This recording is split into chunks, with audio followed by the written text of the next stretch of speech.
Hello दोस्तों, welcome back to my YouTube channel. मैं आपका दोस्त सीए कपिल गर्ग। तो आज हम स्टार्ट करने जा रहे हैं सीएमए इंटरमीडिएट डायरेक्ट टैक्स की रिवीजन सीरीज का अपना फर्स्ट लेक्चर। आज हम डिस्कस करेंगे chapter number 1 which is basic concept of the income tax act. तो आज हम बेसिक कंसेप्ट के बारे में पढ़ेंगे एंड इस चैप्टर के अंदर हमें क्या क्या पढ़ना है तो पहले उसकी समरी डिस्कस कर लेते हैं हम एक बार। इस चैप्टर के अंदर हमें 4 कंसेप्ट पढ़ने हैं। First of all components of the income tax law कि इनकम टैक्स लॉ के क्या क्या कंपोनेंट है। फिर हमें कुछ स्टेप्स पढ़ने हैं for computing total income and tax liability. फिर हमें कुछ इंपॉर्टेंट डेफिनेशंस के बारे में पढ़ना है एंड लास्ट में हमें पढ़ना है basis of the charge and rate of the tax. ठीक है जी। तो हमें फर्स्ट ऑफ ऑल हमारा कंसेप्ट है component of the income tax law. तो इनकम टैक्स लॉ के क्या क्या कंपोनेंट होते हैं। इनकम टैक्स लॉ के 5 कंपोनेंट होते हैं mainly. First, income tax act 1961, income tax rules 1962, third, annual finance act, fourth, circulars and notifications issued by the CBDT and central government, and fifth, legal decisions passed by the honorable high court and apex court। ठीक है। तो जब हम इन 5 components की holistically, combinedly and in depth study करते हैं उसके बाद हम बोल सकते हैं कि हमने इनकम टैक्स लॉ पढ़ा है। केवल इनकम टैक्स एक्ट पढ़ना सफिशिएंट नहीं है for the knowledge of income tax law. Income tax law की नॉलेज गेन करने के लिए आपको ये सभी 5 कंपोनेंट अच्छी तरीके से इन डेप्थ और होलिस्टिकली पढ़ने होते हैं। ठीक है जी। फिर हमें इनकम टैक्स के अंदर टैक्स लायबिलिटी कंप्यूट करनी होती है। टैक्स लायबिलिटी कंप्यूट करने के लिए हमें अपनी टोटल इनकम कंप्यूट करनी होती है। अब वो टोटल इनकम कंप्यूट करने के लिए हमें कुछ बेसिक स्टेप्स फॉलो करने होते हैं। तो वो कौन कौन से स्टेप्स हमें फॉलो करते हैं उसकी ब्रीफ में डिस्कस हम यहाँ पे करेंगे एंड डिटेल डिस्कशन करेंगे हम उनका रेस्पेक्टिव चैप्टर्स के अंदर। तो कौन कौन से स्टेप्स हमें फॉलो करने होते हैं। तो फर्स्ट ऑफ ऑल हमें डिटरमाइन करना होता है residential status of the assessee. Residential status क्या होता है, हमें एसएससी के लिए चेक करना होता है कि during the previous year whether SSC was a resident और नॉन रेजिडेंट। ठीक है। तो हमें चेक करना होता है कि एसएससी रेजिडेंट है नॉन रेजिडेंट था। अगर रेजिडेंट होता है तो इसका स्कोप ऑफ टोटल इनकम अलग होता है। रेजिडेंट के केस में पूरे वर्ल्ड की इनकम टैक्सेबल होती है, बट अगर कोई एसएससी नॉन रेजिडेंट होता है तो उसका स्कोप ऑफ टोटल इनकम अलग होता है। तो ये हम इसका इन डेप्थ डिटेल डिस्कशन करेंगे अपने नेक्स्ट वीडियो के अंदर which is on the concept of residential status and scope of total income. फिर हमारा नेक्स्ट स्टेप आता है classification of the income under different heads. Income tax act के अंदर टोटल 5 हेड्स ऑफ इनकम है। कौन कौन से, income from salary, income from house property, income from PGBP, income from capital gain and income from other sources. तो अगर किसी भी एसएससी की जो भी टोटल इनकम्स होती है हमें पहले उसमें से देखना होता है कि कौन सी इनकम कौन से हेड को बिलोंग करती है, which is income from salary, कौन सी इनकम आती है जो कि इनकम फ्रॉम पीजीबीपी हेड के अंदर आएगी, कौन सी income from capital gain head के अंदर आएगी। तो पहले वो हमें सब क्लासीफाई करना होता है एंड फिर वो रेस्पेक्टिव हेड्स के जो भी प्रोविजंस है उनके अकॉर्डिंगली हमें इनकम को कंप्यूट करना होता है। तो हमारा सेकंड एंड थर्ड स्टेप क्या है, सबसे पहले हमें क्लासीफाई करना होता है income under the different heads and then हमें कंप्यूट करना होता है income under the each head. ठीक है जी। तो third step computation of the income under each head. Next provision, next step हमारा आता है क्लबिंग के provisions, clubbing of the income of spouse और माइनर चाइल्ड। कभी कभी क्या होता है कि मान लीजिए कोई एसएससी है, उसकी इनकम बेसिक एग्जामिशन लिमिट से ज्यादा है, मतलब उसकी ज्यादा इनकम है, तो वो अपनी इनकम पे जिससे कि उसे टैक्स कम देना पड़े तो वो अपनी कुछ इनकम को रूट कर देता है अपने स्पाउस को या अपने माइनर चिल्ड्रन को। फॉर एग्जांपल कोई एसएससी है एंड उसकी इनकम 10 लाख रुपए है, तो अब उसे 10 लाख रुपए पे हम यहाँ पे एग्जांपल लेते हैं कि उसकी basic exemption limit 2.5 lakh rupees है एंड वो डिफॉल्ट रिजीम से ऑप्ट आउट कर जाता है, तो उसे 87A के हिसाब से 5 लाख रुपए तक पे कोई 5 लाख रुपए तक की इनकम के ऊपर कोई भी टैक्स उसे नहीं पे करना होता। बट उसकी इनकम आ रही है 10 लाख रुपए, तो अब उसे यहाँ पे एक्चुअल में टैक्स पे करना होगा। बट वो क्या करता है, वो अपनी 10 लाख में से 2.5 लाख की इनकम तो अपनी स्पाउस को रूट कर देता है और 2.5 लाख की इनकम अपने माइनर चिल्ड्रन को रूट कर देता है। तो अब उसकी इनकम कितनी बची, 5 लाख रुपए, और वो 87A की रिबेट का बेनिफिट लेकर कितनी इनकम उसे कोई टैक्स देना पड़ेगा, उसे अपनी 10 लाख की इनकम पे भी कोई टैक्स नहीं देना पड़ेगा क्योंकि एक्चुअल में उसने अपनी इनकम 5 लाख दिखाई है एंड जो 2.5 लाख रुपए उसने अपने स्पाउस और माइनर चाइल्ड को रूट कर दी थी, अब उन्हें भी उस पर टैक्स नहीं देना क्योंकि वो बेसिक एग्जाम्पशन लिमिट का बेनिफिट उठा लेंगे। तो इससे सरकार को हो गया लॉस टैक्स का, टैक्स रेवेन्यू लॉस हो गया सरकार का, जो कि सरकार को एक्चुअल में टैक्स मिलना चाहिए था वो उसे नहीं मिला। तो यहाँ पे प्रोविजंस बनाए गए हैं कि अगर कोई भी एसएससी अपने स्पाउस को या अपने माइनर चिल्ड्रन को इस टाइप से अपनी इनकम रूट कर देता है तो इस केस में वो जो स्पाउस की और माइनर चिल्ड्रन की इनकम होगी वो वापस से क्लब कर दी जाएगी in the hands of the assessee. इसके लिए क्या प्रोविजंस हैं, क्या रूल्स हैं, कब क्लबिंग होती है, कब क्लबिंग नहीं होती, ये सब कुछ डिस्कस करेंगे हम इसके रेस्पेक्टिव चैप्टर के अंदर। नेक्स्ट स्टेप हमारा आता है सेट ऑफ और carry forward and set of losses. For example किसी एसएससी के इनकम फ्रॉम पीजीबीपी है, पीजीबीपी हेड के अंदर उसकी इनकम आती है एंड वो 2 बिजनेस करता है ड्यूरिंग द ईयर, एक वो टेक्सटाइल का बिजनेस करता है एंड एक वो केमिकल का बिजनेस करता है। अब उसे एक बिजनेस के अंदर तो प्रॉफिट है एंड दूसरे बिजनेस के अंदर उसे लॉस है। तो यहाँ पर इनकम टैक्स लॉ हमें परमिट करता है, इनकम टैक्स एक्ट हमें परमिट करता है कि हम अपने लॉस और प्रॉफिट को आपस में सेट ऑफ कर सकते हैं। फॉर एग्जाम्पल आपको 50 रुपए का लॉस है एक बिजनेस से और दूसरे बिजनेस से 100 रुपए का प्रॉफिट है, तो आप उन दोनों को आपस में सेट ऑफ करके आपकी जो टोटल टैक्सेबल इनकम बनेगी फॉर द ईयर वो आपकी 50 रुपीज आएगी। ठीक है, अब सेट ऑफ के प्रोविजंस हमें इंटर हेड भी सेट ऑफ हो सकता है, यानी कि पीजीबीपी के विद इन द आप सेट ऑफ कर रहे हैं, या इंटर हेड भी सेट ऑफ हो सकता है कि आप पीजीबीपी की इनकम को कहीं और से सेट ऑफ कर रहे हैं, किसी और हेड की इनकम से, किसी और हेड के लॉस से। तो इस टाइप से आप यहाँ पे सेट ऑफ इंटर हेड भी होता है, इंट्रा हेड भी होता है। अब एक प्रोविजन यहाँ पे ये भी आते हैं कि मान लीजिए आपका किसी साल में लॉस ज्यादा था और वो आपकी टोटल सेट ऑफ नहीं हो पाया आपकी इनकम से, तो उस केस में आप उसे कैरी फॉरवर्ड भी कर सकते हैं। तो इसके क्या प्रोविजंस हैं, क्या रूल्स हैं, कितने साल के लिए आप कैरी फॉरवर्ड कर सकते हैं, कौन कौन सी इनकम आपस में सेट ऑफ हो सकती है, इनकम और लॉस, तो ये सब कुछ हम डिस्कस करेंगे इन द रेस्पेक्टिव चैप्टर। ये सभी स्टेप्स फॉलो करने के बाद निकल कर आती है हमारी ग्रॉस टोटल इनकम, जिसे हम शॉर्ट में GTI बोलते हैं। ठीक है, अब GTI आपकी निकल कर आती है, ग्रॉस टोटल इनकम में से आपको कुछ डिडक्शंस अलाउ होती हैं which are given under chapter 6 of the income tax act. Income tax act के चैप्टर 6 के अंदर कुछ डिडक्शंस दी गई है, like deduction under section 80C, 80D, 80U, 80TTA। तो ये सभी डिडक्शंस जब आप क्लेम करते हैं तो डिडक्शंस क्लेम करने के बाद आपकी निकल कर आती है टोटल इनकम। एंड जब आप इस टोटल इनकम के ऊपर जो भी आपके जिस भी आप स्लैब के अंदर आते हैं या जो भी आप रिजीम को ऑप्ट करते हैं उसमें जो भी टैक्स रेट्स होते हैं, जब वो टैक्स रेट्स आप यहाँ पे अप्लाई कर देते हैं तो उसके बाद आपकी निकल कर आती है टैक्स लायबिलिटी। ठीक है सर, तो ये हमारा टोटल स्टेप्स थे अपनी टैक्स टोटल इनकम को कंप्यूट करने के लिए और अपनी टैक्स लायबिलिटी को कंप्यूट करने के लिए। ये यहाँ पर हमने केवल ब्रीफ में डिस्कस करा, ये सभी स्टेप्स हम 1 बाय 1 इन डेप्थ डिस्कस करेंगे अपने आने वाली वीडियोस के अंदर। कुछ इंपॉर्टेंट डेफिनेशंस जो इनकम टैक्स लॉ पढ़ते टाइम पे हमें यूज में आएंगी, तो वो कौन कौन सी डेफिनेशंस है। असेसी कौन होता है, असेसमेंट का क्या मतलब होता है, what is the meaning of term person, person के अंदर कौन कौन होता है, पर्सन के अंदर लाइक इंडिविजुअल, HUF, OPBI, ये भी हम पढ़ेंगे। पर्सन की डेफिनेशन काफी वाइड डेफिनेशन है for the income tax act. Income के अंदर क्या क्या होता है, इंडिया का मतलब क्या है, असेसमेंट ईयर कहने का मतलब क्या होता है, प्रीवियस ईयर का मतलब क्या होता है, और एग्रीकल्चर इनकम क्या होती है। तो ये सभी हम डेफिनेशंस को डिस्कस करेंगे अपने इसी चैप्टर के अंदर। नेक्स्ट हमारा कंसेप्ट आता है basis of charge and rates of the tax. तो बेसिस ऑफ चार्ज के अंदर हमें पढ़ना होता है कि charge of the income tax act, income tax का चार्ज कहाँ से क्रिएट होता है, कि गवर्नमेंट हम पैसे हमने कमाए और गवर्नमेंट आकर हमसे बोलती है कि लाइए आप टैक्स दीजिए, तो हमारी कमाई से वो टैक्स लेते हैं, तो उसके लिए गवर्नमेंट के पास पावर कहाँ से आती है वो टैक्स लेने की, तो हमें वो डिस्कस करना है। फिर हमें rates of income tax discuss करने हैं। रेट्स ऑफ इनकम टैक्स के अंदर हमारी 2 रिजीम है, एक हमारी डिफॉल्ट रिजीम है जिसे हम कंसेशनल रिजीम भी बोलते हैं, और एक हमारी नॉर्मल रिजीम है। वो डिफॉल्ट रिजीम नहीं, मतलब जब हम ऑप्ट आउट कर देते हैं तो हमारी नॉर्मल रिजीम, जिसके अंदर जो हम अभी तक हमारी पहले चल रही थी तो वो नॉर्मल रिजीम। तो हमें 2 रिजीम्स पढ़नी है यहाँ पे रेट्स ऑफ इनकम टैक्स के लिए। रेट्स ऑफ इनकम टैक्स के साथ ही हमें यहाँ पे एक कंसेप्ट पढ़ना होता है सरचार्ज का। सरचार्ज से रिलेटेड ही हमारा एक कंसेप्ट आता है मार्जिनल रिलीफ का, और एक कंसेप्ट हमें यहाँ पे पढ़ना होता है सेक्शन 87A की रिबेट का। जब ये सभी कंसेप्ट हम पढ़ लेंगे तो उसी के साथ हमारा यह फर्स्ट चैप्टर खत्म हो जाएगा। तो फर्स्ट चैप्टर में केवल हमें इतना ही पढ़ना है। तो आइए अब हम इसे डिटेल में डिस्कस करते हैं। तो हमारे चैप्टर की स्टार्टिंग यहाँ से होती है। तो ये सबसे पहले बताया गया यहाँ पे कि डायरेक्ट टैक्स क्या होता है, इनडायरेक्ट टैक्स क्या होता है। तो अभी रिवीजन वीडियो के अंदर ये सब डिस्कस करने का कोई मतलब नहीं, क्योंकि ये सब आपको पता है कि डायरेक्ट टैक्स क्या होता है, इनडायरेक्ट टैक्स क्या होता है, टैक्सेस क्यों लेवी करे जाते हैं। तो टैक्सेस जो है वो एक बेसिक सोर्स है रेवेन्यू का गवर्नमेंट के लिए, और गवर्नमेंट इससे क्या करती है, गवर्नमेंट इसे यूज करती है for the purpose of health facility, infrastructure, मतलब लोगों के हित में गवर्नमेंट इस पैसे को यूज करती है। ठीक है, power to levy taxes, tax levy करने की पावर कहाँ से आती है। तो कॉन्स्टिट्यूशन ऑफ इंडिया का आर्टिकल 265 बताता है कि no tax shall be levied और collected except by authority of law. तो कोई भी टैक्स लेवी या कलेक्ट नहीं करा जा सकता जब तक आपके पास कोई अथॉरिटी ऑफ लॉ ना हो। तो अब यहाँ पे इनकम टैक्स लेवी भी करा जा रहा है, कलेक्ट भी करा जा रहा है, तो इसके लिए अथॉरिटी ऑफ लॉ कहाँ से आई। तो अब आर्टिकल 246 कॉन्स्टिट्यूशन ऑफ इंडिया के आर्टिकल 246 के अंदर 7th शेड्यूल के अंदर 3 लिस्ट बताई गई है। आर्टिकल 246 के 7th शेड्यूल के अंदर 3 लिस्ट बताई गई है। कौन कौन सी, union list, state list and concurrent list. Union list के अंदर वो वाले मैटर्स डिफाइन करे गए हैं जिसके ऊपर केवल पार्लियामेंट के पास पावर है लॉ बनाने की। स्टेट लिस्ट के अंदर वो मैटर डिफाइन करे गए हैं जिसके ऊपर केवल स्टेट के पास पावर है लॉ बनाने की। एंड कॉन्करेंट लिस्ट के अंदर वो वाले मैटर्स को डिफाइन करा गया है जिसपे पार्लियामेंट एंड स्टेट दोनों साथ में मिलकर कॉन्करेंटली लॉ बना सकते हैं। ठीक है, एंड हमारा इनकम टैक्स कहां से गवर्न होता है, इनकम टैक्स हमारा गवर्न होता है by the entry 82 of the union list.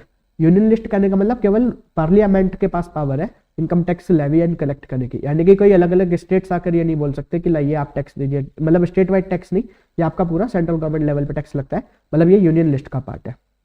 ठीक है जी, parliament to make law on taxes of income other than agriculture income, but agriculture income के ऊपर पार्लियामेंट के पास पावर नहीं है इनकम टैक्स लगाने की, तो एग्रीकल्चर इनकम के ऊपर स्टेट गवर्नमेंट टैक्स लगाती है। ठीक, चलिए नाउ हमारा next component of the income tax law, तो कंपोनेंट में हमने अभी ऊपर अपने 5 कंपोनेंट पढ़े थे। First of all income tax act. तो इनकम टैक्स एक्ट क्या है? तो इनकम टैक्स एक्ट के अंदर सभी प्रोविजंस लिखे गए हैं कि इनकम टैक्स में कौन कौन सी इनकम टैक्स होगी, क्या टैक्स नहीं होगा, तो सभी प्रोविजंस को जो बताया गया है तो उसका कलेक्शन वो इनकम टैक्स एक्ट है। ये अप्लाई होता है होल ऑफ इंडिया के ऊपर।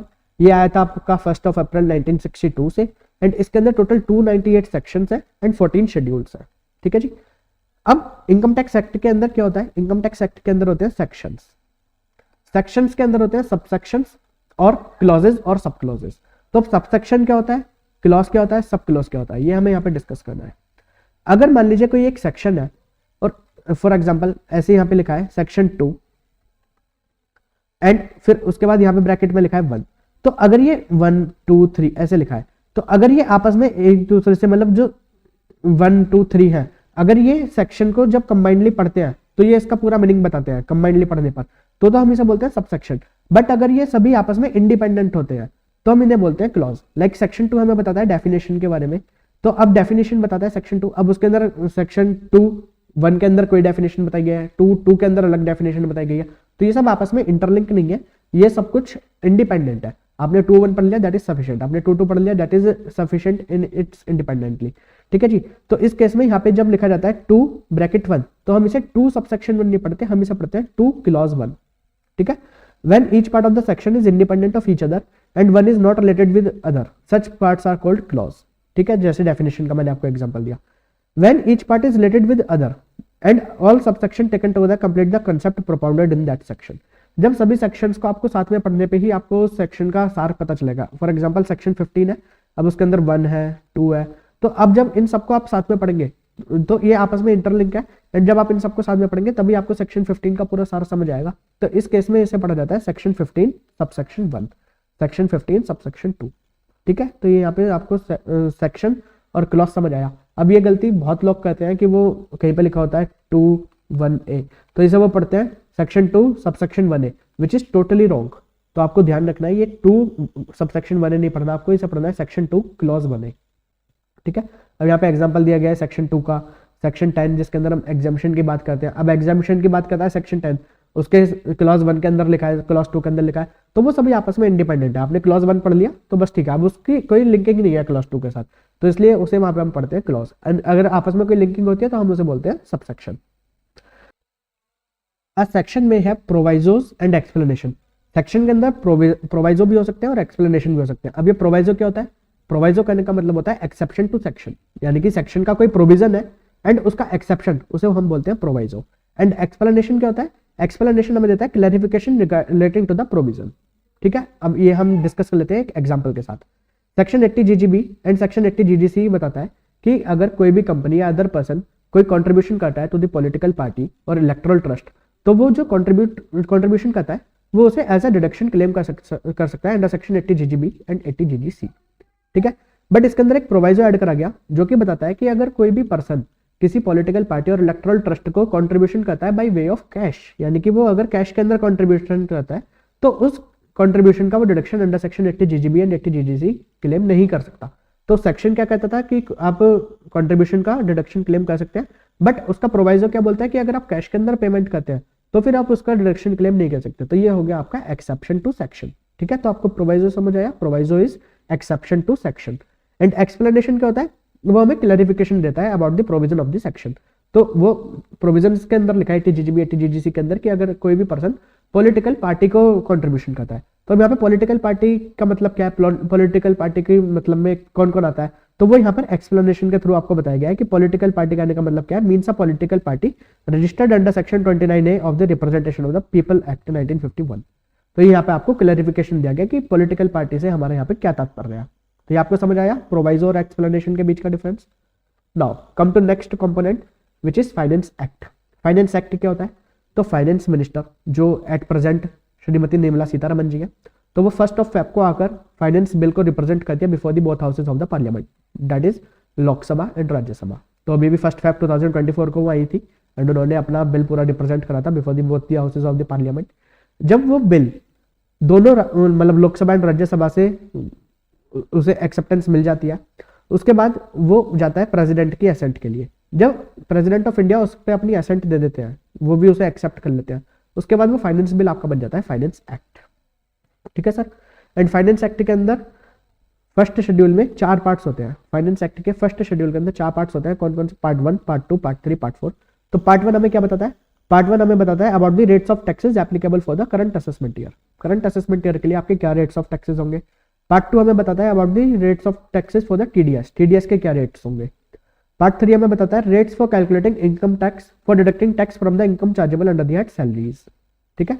एंड पार्ट 4 हमें बताता है rules for computing net agriculture income, कि आपको एग्रीकल्चर इनकम किस टाइप से कंप्यूट करनी है, तो उसके रूल्स जो होते हैं वो फर्स्ट शेड्यूल के पार्ट 4 के अंदर बताए जाते हैं। ये फाइनेंस एक्ट के फर्स्ट शेड्यूल के 4 पार्ट्स थे।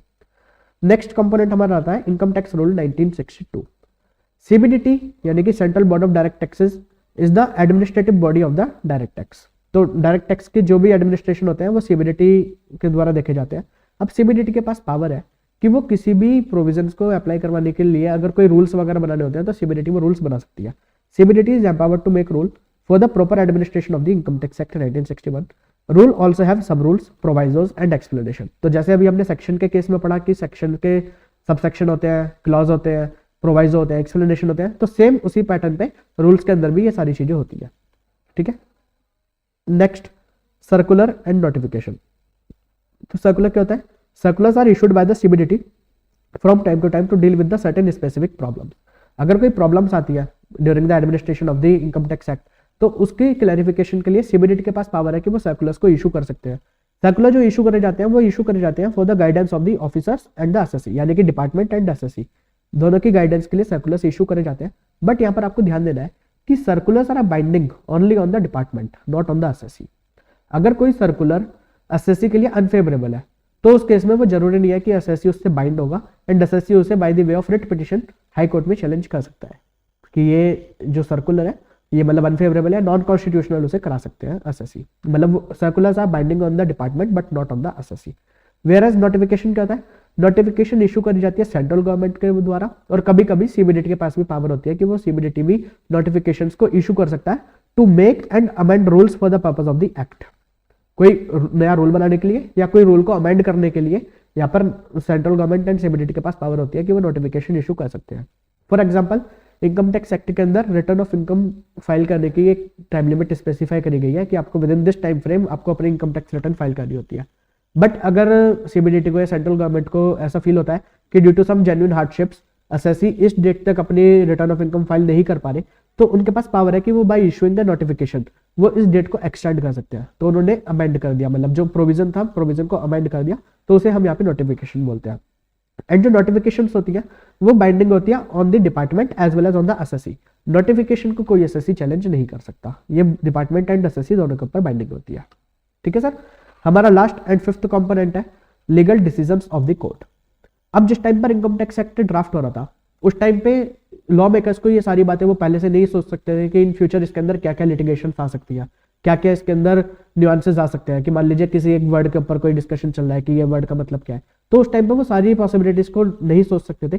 तो अगर मान लीजिए income tax act, income tax rules के किसी भी प्रोविजन के अंदर कोई भी इस तरीके की न्यूआंसेस, कोई भी निटिग्रिटीज आती है और जिससे एसएससी को या डिपार्टमेंट को कोई प्रॉब्लम होती है, तो फिर उसके रिगार्डिंग वो अपीलेट अथॉरिटीज के पास जा सकते हैं एंड अपीलेट अथॉरिटीज फिर उसे डिस्कशन को पूरा सुन के, दोनों साइड्स को सुन के, डिपार्टमेंट एसएससी को सुन के, फिर उसका पूरा एक उसे मतलब एनालाइज करके उसका कंक्लूजन बताते हैं कि इसके क्या मीनिंग होगा एंड इसे किस तरीके से हमें पढ़ना चाहिए, किस तरीके से हमें इसे नहीं पढ़ना चाहिए। तो ये सब कुछ लीगल डिसीजन के थ्रू हमें बताया जाता है।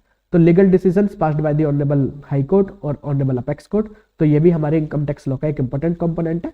तो कुछ लॉ ऐसे भी होते हैं कि जो जजमेंट लॉ होते हैं, मतलब जो आपके इनकम टैक्स एक्ट के अंदर ये नहीं लिख रहे बट आपको वो लीगल डिसीजंस के अंदर ही मिलेंगे। तो इसलिए आपको लीगल डिसीजंस की स्टडी करना भी इक्वली इंपॉर्टेंट है। बट ये लीगल डिसीजंस अभी आपको इंटरमीडिएट लेवल पे नहीं पढ़ने, ये आपको फाइनल लेवल पे पढ़ने होते हैं। ठीक है सर। तो ये हमारे components of the income tax law थे। अब चार्ज ऑफ इनकम टैक्स। अब इनकम टैक्स मतलब टैक्स लायबिलिटी कंप्यूट करने के लिए हमें अपनी टोटल इनकम कंप्यूट करनी होती है। उसके लिए हमें क्या क्या स्टेप्स फॉलो करने होते हैं वो हमने अपनी समरी के अंदर भी पढ़ा था। अभी मैं दोबारा से आपको केवल एक बार रिवाइज करा देता हूँ। तो सबसे पहले स्टेप 1 में हमें करना होता है रेजिडेंशियल स्टेटस डिटरमाइन करना होता है। देन हमें क्लासिफिकेशन करना होता है income under the different heads. फिर हमें इनकम कंप्यूट करनी होती है अंडर द डिफरेंट हेड्स। उसके बाद यहाँ पे हमें क्लबिंग के प्रोविजन से अप्लाई करने होते हैं, clubbing of the income of spouse and minor child. ठीक है सर। उसके बाद हमें सेट ऑफ और carry forward and set of losses के प्रोविजंस को अप्लाई करना होता है। ये सभी मैंने आपको ब्रीफ में डिस्कस कर दिया था ड्यूरिंग समरी, तो अभी मैं केवल आपको हेडिंग्स बता रहा हूँ। फिर उससे हमारी निकल कर आती है जीटीआई। जीटीआई में से हमें अलाउ होती है डिडक्शंस अंडर चैप्टर 6 से and section 10 of the income tax act. इसके बाद हमारी निकल कर आती है टोटल इनकम। ठीक सर, अब टोटल इनकम के ऊपर आपको अप्लाई करने होते हैं rates of taxes. Application of the rate of tax on the total income, तो उसके अंदर आपकी 2 रिजीम होती है, default regime and optional regime. अब उसमें से आपको कौन सी रिजीम ऑप्ट करनी है वो आपको सिलेक्ट करना होता है। एंड इसके बाद उस पर आपको अप्लाई करने होते हैं सरचार्ज, और अगर रिबेट आपको मिलती है अंडर सेक्शन 87A तो वो आपको रिबेट यहाँ पे क्लेम करनी होती है। तो वो सब कुछ अभी हम डिस्कस करेंगे later part of the video में कि किस टाइप से हमें सरचार्ज लगता है, कब हमें रिबेट मिलती है, वो सब कुछ हम डिस्कस करेंगे डिटेल में अभी इसी वीडियो के अंदर। उसके बाद हमें उसके ऊपर हेल्थ एंड एजुकेशन सेस लगाना होता है एट द रेट ऑफ 4%। फिर हमें चेक करना होता है एएमटी के प्रोविजंस। तो एएमटी के प्रोविजन क्या होते हैं ये भी हम डिस्कस करेंगे अपनी लास्ट वीडियो के अंदर, जब हम कंप्यूटेशन ऑफ टोटल इनकम के बारे में पढ़ेंगे तब हम आपको एएमटी बताएंगे कि अल्टरनेटिव मिनिमम टैक्स क्या होता है। ठीक है सर। फिर हमें एग्जामिन करना होता है कि हमें ऑप्शनल टैक्स रिजीम ज़्यादा बेनिफिशियल है या हमें डिफॉल्ट टैक्स रिजीम ज़्यादा बेनिफिशियल है। तो उसके लिए हमें क्या करना होता है, उसके लिए हमें पहले डिफॉल्ट टैक्स रिजीम के अंदर अपना टैक्स निकालना होता है, ऑप्शनल टैक्स रिजीम के नॉर्मल प्रोविजंस के हिसाब से हमें अपना टैक्स निकालना होता है, एंड ऑप्शनल टैक्स रिजीम के अंदर एएमटी के हिसाब से हमें टैक्स निकालना होता है इफ एप्लीकेबल। फिर उसमें से हमें देखना होता है कि कौन सा हमारे लिए बेनिफिशियल है। फॉर एग्जाम्पल मान लीजिए आप ऑप्शनल में जाते हैं एंड उसके नॉर्मल प्रोविजन और एएमटी में आपको कोई बेनिफिशियल लगता है, उसमें किसी में टैक्स कम आता है तो आप ऑप्शनल में जाइए। अगर आपका डिफॉल्ट के अंदर टैक्स कम आ रहा है तो आप डिफॉल्ट रिजीम के अंदर जाइए। ठीक है। Advance tax and tax deducted, अगर आपका कुछ होता है ड्यूरिंग द ईयर, आपका कोई टैक्स डिडक्ट कर लिया जाता है, टैक्स कलेक्ट कर लिया जाता है, या आपने कोई एडवांस टैक्स पे कराओ, तो उस सबका इफेक्ट देने के बाद आपका नेट टैक्स पेबल निकल कर आता है, फिर वो आपको पे करना होता है by the way of filing return of income. ठीक है सर। तो ये आपके पूरे स्टेप्स थे। तो ये स्टेप्स मैंने आपको अभी ब्रीफ में बताए, ये वन बाय वन हम डिस्कस करेंगे जैसे जैसे हम जो चैप्टर स्टडी करेंगे। अब कुछ इंपॉर्टेंट डेफिनेशन हमें पढ़नी है। तो अगर कोई टर्म एक्ट के अंदर डिफाइंड है तो उसका हमें वही मतलब लेना है जो इनकम टैक्स एक्ट के अंदर डिफाइंड है। बट अगर कोई टर्म का मतलब एक्ट के अंदर डिफाइंड नहीं है तो हमें उसका जनरल क्लॉज एक्ट का मीनिंग लेना है, और अगर वो वाली टर्म जनरल क्लॉज एक्ट के अंदर भी डिफाइंड नहीं है तो हमें उसका डिक्शनरी मीनिंग यूज कर सकते हैं। ठीक है सर। चलिए नेक्स्ट, अब यहाँ पर हमें पढ़ना है हमारी सबसे पहली डेफिनेशन है असेसी। तो 2 क्लॉज 7 हमें बताता है कि असेसी क्या होता है, असेसी कौन होता है। तो assessee means a person by whom any tax or any other sum of the money is payable under this act. तो असेसी कहने का मतलब क्या होता है, कोई भी पर्सन जिसे या तो टैक्स या कोई और सम इस एक्ट के अंदर पे करना है तो उसे यहाँ पर हम असेसी बोलते हैं। एंड इट इंक्लूड्स, इसके अंदर 4 और लोगों को ऐड करा गया है जिन्हें हम असेसी बोलेंगे। Includes every person in respect of whom any proceeding under this act has been taken for the assessment of his income, the total income of any other person, the loss sustained by him and the amount of refund due to him or to such other person। तो इसके अंदर और कौन कौन include करा जाता है तो मैं आपको स्टार्टिंग से बता दूं। तो असेसी कौन होता है, कोई भी पर्सन जिसे टैक्स पे करना है या एनी अदर सम पे करना है अंडर दिस एक्ट तो उसे असेसी बोलते हैं। उसके अंदर 4 और लोगों को ऐड करा जाता है, किस किस को, कि अगर कोई भी पर्सन है जिसमें इस एक्ट के अंदर कोई प्रोसीडिंग स्टार्ट करी गई है फॉर द असेसमेंट ऑफ उसकी खुद की इनकम। मान लीजिए मिस्टर ए और मिस्टर ए की इनकम को असेस करने के लिए प्रोसीडिंग स्टार्ट करी गई है तो मिस्टर ए को भी यहाँ पर असेसी बोला जाएगा। मिस्टर ए मिस्टर बी के बिहाफ पे असेसेबल है, फॉर एग्जांपल मिस्टर बी यहाँ पर माइनर है एंड मिस्टर बी की इनकम के लिए मिस्टर ए के ऊपर असेसमेंट करी गई है तो यहाँ पे मिस्टर ए को असेसी बोला जाएगा। मिस्टर ए ने कोई रिफंड क्लेम करा है और उसके रिफंड की असेसमेंट के लिए प्रोसीडिंग स्टार्ट करी गई है तो मिस्टर ए को यहाँ पर असेसी बोला जाएगा। एंड मिस्टर ए ने अपना कोई लॉस दिखाया है कि मेरे को लॉस हुआ ड्यूरिंग द ईयर एंड उस लॉस की असेसमेंट के लिए यहाँ पे कोई प्रोसीडिंग स्टार्ट करी गई है तब भी उस केस में मिस्टर ए को यहाँ पर असेसी बोला जाएगा। साथ में every person who is deemed to be an assessee is assessee, every person who is deemed to be assessee in default is also assessee. ठीक है। तो अगर कोई असेसी डीम्ड कर लिया जाता है, डीम्ड असेसी, तो वो भी असेसी, या कोई पर्सन असेसी इन डिफॉल्ट है तो वो भी यहाँ पे असेसी की डेफिनेशन के अंदर आता है। नाउ सेक्शन 2 क्लॉज 8 हमें बताता है कि what is the meaning of term assessment. तो यहाँ पे असेसी पहले अपनी रिटर्न ऑफ इनकम फाइल करता है, अपनी इनकम को डिस्क्लोज करता है। अब अगर वहां पर असेसिंग ऑफिसर को लगता है, असेसिंग ऑफिसर क्या होता है, मतलब डिपार्टमेंट, अगर डिपार्टमेंट को लगता है कि आपने अपनी रिटर्न ऑफ इनकम ठीक तरीके से फाइल करी है, आपने अपनी इनकम ठीक तरीके से डिटरमाइन करी है तो वेल एंड गुड। बट अगर असेसिंग ऑफिसर को लगता है कि आपने कोई आपकी इनकम मतलब अनडिस्क्लोज्ड इनकम, आपने अपनी कोई इनकम छिपा लिया है, या आपने अपनी कोई इनकम कम दिखाई है, या आपने कोई अपने खर्चे बोगस एक्सपेंडिचर डाल दिया है, आपने कोई अपने एग्जेगरेटेड एक्सपेंडिचर डाल दिया है, तो इस केस में असेसिंग ऑफिसर आपकी रिटर्न को लेकर बैठ जाता है और फिर वो आपकी इनकम को दोबारा से असेस करता है। तो इस प्रोसीजर को, यानी कि वो आपकी इनकम को दोबारा डिटरमाइन करता है, तो इस प्रोसीजर को बोला जाता है assessment. Procedure by which the income of the assessee is determined, तो इसे बोलते हैं हम असेसमेंट। ठीक है सर। नाउ हमारी ये सबसे important definition person, section 2 clause 31 हमें बताता है कि पर्सन कौन होता है। तो इनकम टैक्स एक्ट के अंदर पर्सन की डेफिनेशन एक बहुत ही वाइड डेफिनेशन है। तो पर्सन के अंदर क्या क्या आता है? Person includes individual, HUF, company, firm, AOP, BOI, local authority and artificial juridical person. अब इंडिविजुअल कहने का मतलब क्या होता है? इंडिविजुअल कहने का मतलब होता है ह्यूमन बीइंग वेदर मेल और फीमेल इंक्लूड्स अ माइनर और a person of unsound mind. तो ये सब हमारे आते हैं इंडिविजुअल के अंदर। एचयूएफ, हिंदू अनडिवाइडेड फैमिली, तो जो एचयूएफ होती है उसे इनकम टैक्स एक्ट के अंदर एक सेपरेट पर्सन माना गया है एंड एचयूएफ के ऊपर अलग से असेसमेंट होता है। एचयूएफ के अंदर एक यहाँ पे इंपॉर्टेंट कंसेप्ट है, a Hindu copartnership include those person who acquire an interest in the joint family property by the birth. तो हिंदू को-पार्टनर के अंदर को-पार्टनर्स कौन हो सकते हैं? कि जो बाय बर्थ वहां पे मतलब उसके राइट्स को एक्वायर कर लेते हैं, तो उन्हें यहाँ पे को-पार्टनर बोला जाता है। Earlier only male descendant were considered as a copartner with effect from 6 September 2005 daughters have also been accorded copartnery status. तो पहले केवल मेल बच्चों को, ये मतलब मेल बच्चों को यानी कि लड़कों को बोला जाता था कि वो को-पार्टनर बन सकते हैं, बट अभी डॉटर भी यहाँ पे को-पार्टनर बन सकती है। बट आपको यहाँ पे ध्यान देना है कि केवल जो एक्वायर करता है प्रॉपर्टी बाय द बर्थ वो को-पार्टनर बन सकता है, यानी फीमेल भी को-पार्टनर बन सकते हैं बट केवल डॉटर, क्योंकि वो वहां पे बाय बर्थ को-पार्टनर से एक्वायर करती है, प्रॉपर्टी एक्वायर करती है।